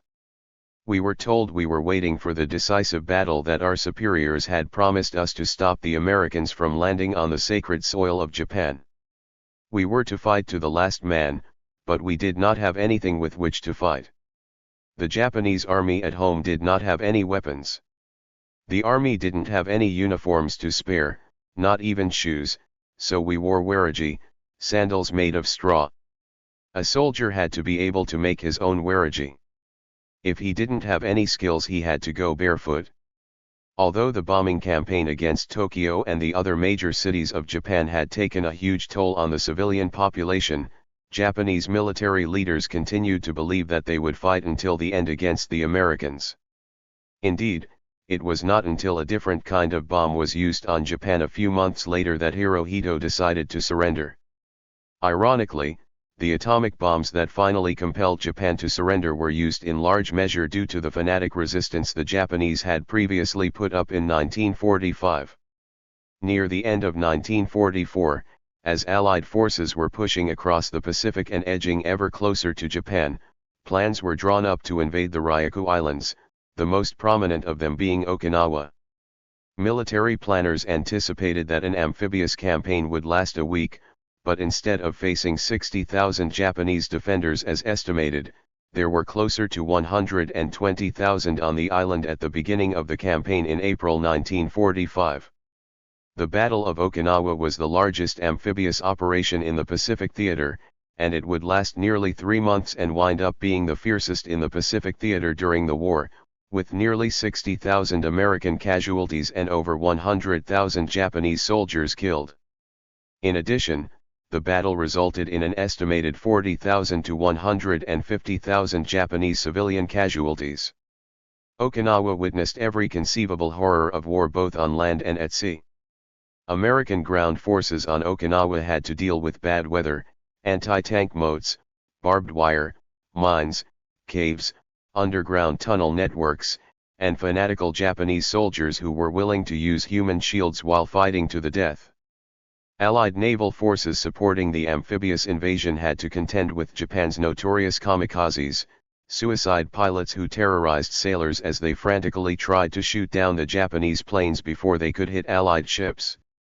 As the Marine Corps Gazette noted, more mental health issues arose from the Battle of Okinawa than any other battle in the Pacific during World War II. The constant bombardment from artillery and mortars coupled with the high casualty rates led to a great deal of men coming down with combat fatigue. Additionally, the rains caused mud that prevented tanks from moving and tracks from pulling out the dead, forcing Marines to leave their comrades where they lay. This, coupled with thousands of bodies both friend and foe littering the entire island, created a scent you could nearly taste. Morale was dangerously low by the month of May, and the state of discipline on a moral basis had a new low barometer for acceptable behavior.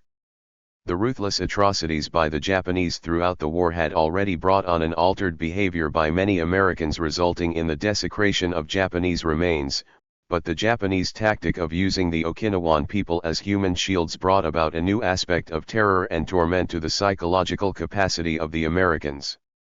Given the horrific nature of the combat, and the fact that it was incessant for several weeks, it's no surprise that Okinawa had a profound psychological effect on the men who fought, but it also greatly influenced the thinking of military leaders who were planning subsequent campaigns, including a potential invasion of the Japanese mainland. Most importantly, the Battle of Okinawa was so ruthless that it convinced Allied leaders that the invasion of Japan would be an absolute bloodbath for all sides. American military officials estimated that there would be upwards of 1 million Allied casualties if they had to invade the Japanese mainland, and if they were successful, Japan would suffer tens of millions of casualties in the process. As the Battle of Okinawa was about to finish, America's secret Manhattan Project was on the brink of its final goal, a successful detonation of a nuclear device. On July 16, 1945, the first detonation of a nuclear device took place in Alamogordo, New Mexico.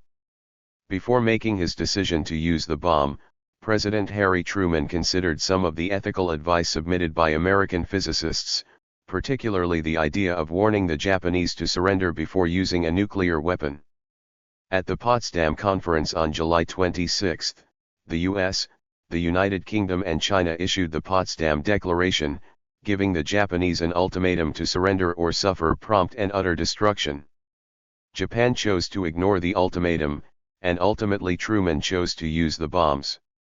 Truman took ethical concerns into account, but the deadly experience of Okinawa made clear that hundreds of thousands of Americans would be casualties in a conventional invasion of the mainland of Japan. Moreover, the fanatical manner in which Japanese soldiers and civilians held out on Okinawa indicated that the Japanese would suffer more casualties during an invasion than they would if the bombs were used. Thus, pursuant to the Quebec Agreement, Canada and Great Britain consented to the use of the bomb, and as a result, Truman authorized its use on 2 sites in Japan. The atomic bombings of Hiroshima and Nagasaki in August 1945 also remain controversial, but one of the most telling facts about the events that ended the war in the Pacific is that more Japanese died at Okinawa than in both atomic bombings combined. The firebombing of Tokyo on March 9 to 10 had also produced more casualties than either atomic bomb. Emperor Hirohito addressed his cabinet on August 14, and in his speech, he told them, "It is my desire that you, my ministers of state, accede to my wishes and forthwith accept the Allied reply." The cabinet's reply to Hirohito's speech was to unanimously accept his wishes. As General Anamai, the leading opponent of surrender, stated, "As a Japanese soldier I must obey my emperor." The next day, Hirohito addressed the Japanese public and explained to them that Japan must bear the unbearable. Of course, few civilians considered surrender unbearable by this point. Upon hearing of the emperor's surrender ending World War II, Takako Iga admitted, "When we heard the emperor's words, speaking of the surrender of Japan, we could only thank God. It meant that from that point on we could go to bed at night and be sure we would be alive when morning came." When American occupation forces came ashore to take control of Japan in the aftermath of World War II, they were shocked by what they saw. Marine Sergeant Joe O'Donnell was a combat photographer who documented what he saw of post-war Japan. He took photographs of an old man dying of radiation burns after the Nagasaki atom bomb, hungry and homeless children, ragged families with nothing but the clothes on their backs, the utter wretchedness of a society destroyed. O'Donnell locked these photographs in a trunk, too disturbed to do anything with them, and a full 50 years would pass before he published the photographs documenting the destructive results of the American bombing campaigns. In all, the firebombing of Tokyo killed 200,000 people by official estimates, and given the lack of precise estimates, the number of Japanese deaths could have been as high as 300,000 people. For his part, LeMay believed that his firebombing campaign had won the war against Japan. While that conclusion is up for debate among historians, the psychological effects of the campaign cannot be disputed. LeMay believed he had accomplished the goal of forcing Japan into a quicker surrender than would have happened otherwise, but for some civilians, the bombing campaign had created the opposite effect. Since they believed they were going to die anyway, many were compelled to fight to the death against an American invasion force. LeMay's campaign almost certainly reduced American casualties by helping ensure the military never had to undertake an invasion of the Japanese home islands, but that wasn't much of a consolation to the Japanese, who considered him responsible for the deaths of hundreds of thousands of Japanese citizens. In the wake of World War II, he was known colloquially as Devil LeMay in Japan. Ironically, in 1964, nearly 20 years after he reduced Tokyo to rubble, LeMay was given the first-class Order of the Grand Cordon of the Rising Sun, the highest honor that the Japanese government could give a foreigner. Of course, this was made possible by the fact that America had reconstructed Japan during the post-war occupation and transformed it into a Cold War ally, but it was undoubtedly ironic for the surviving Japanese who had managed to live through the firebombing of Japan's capital.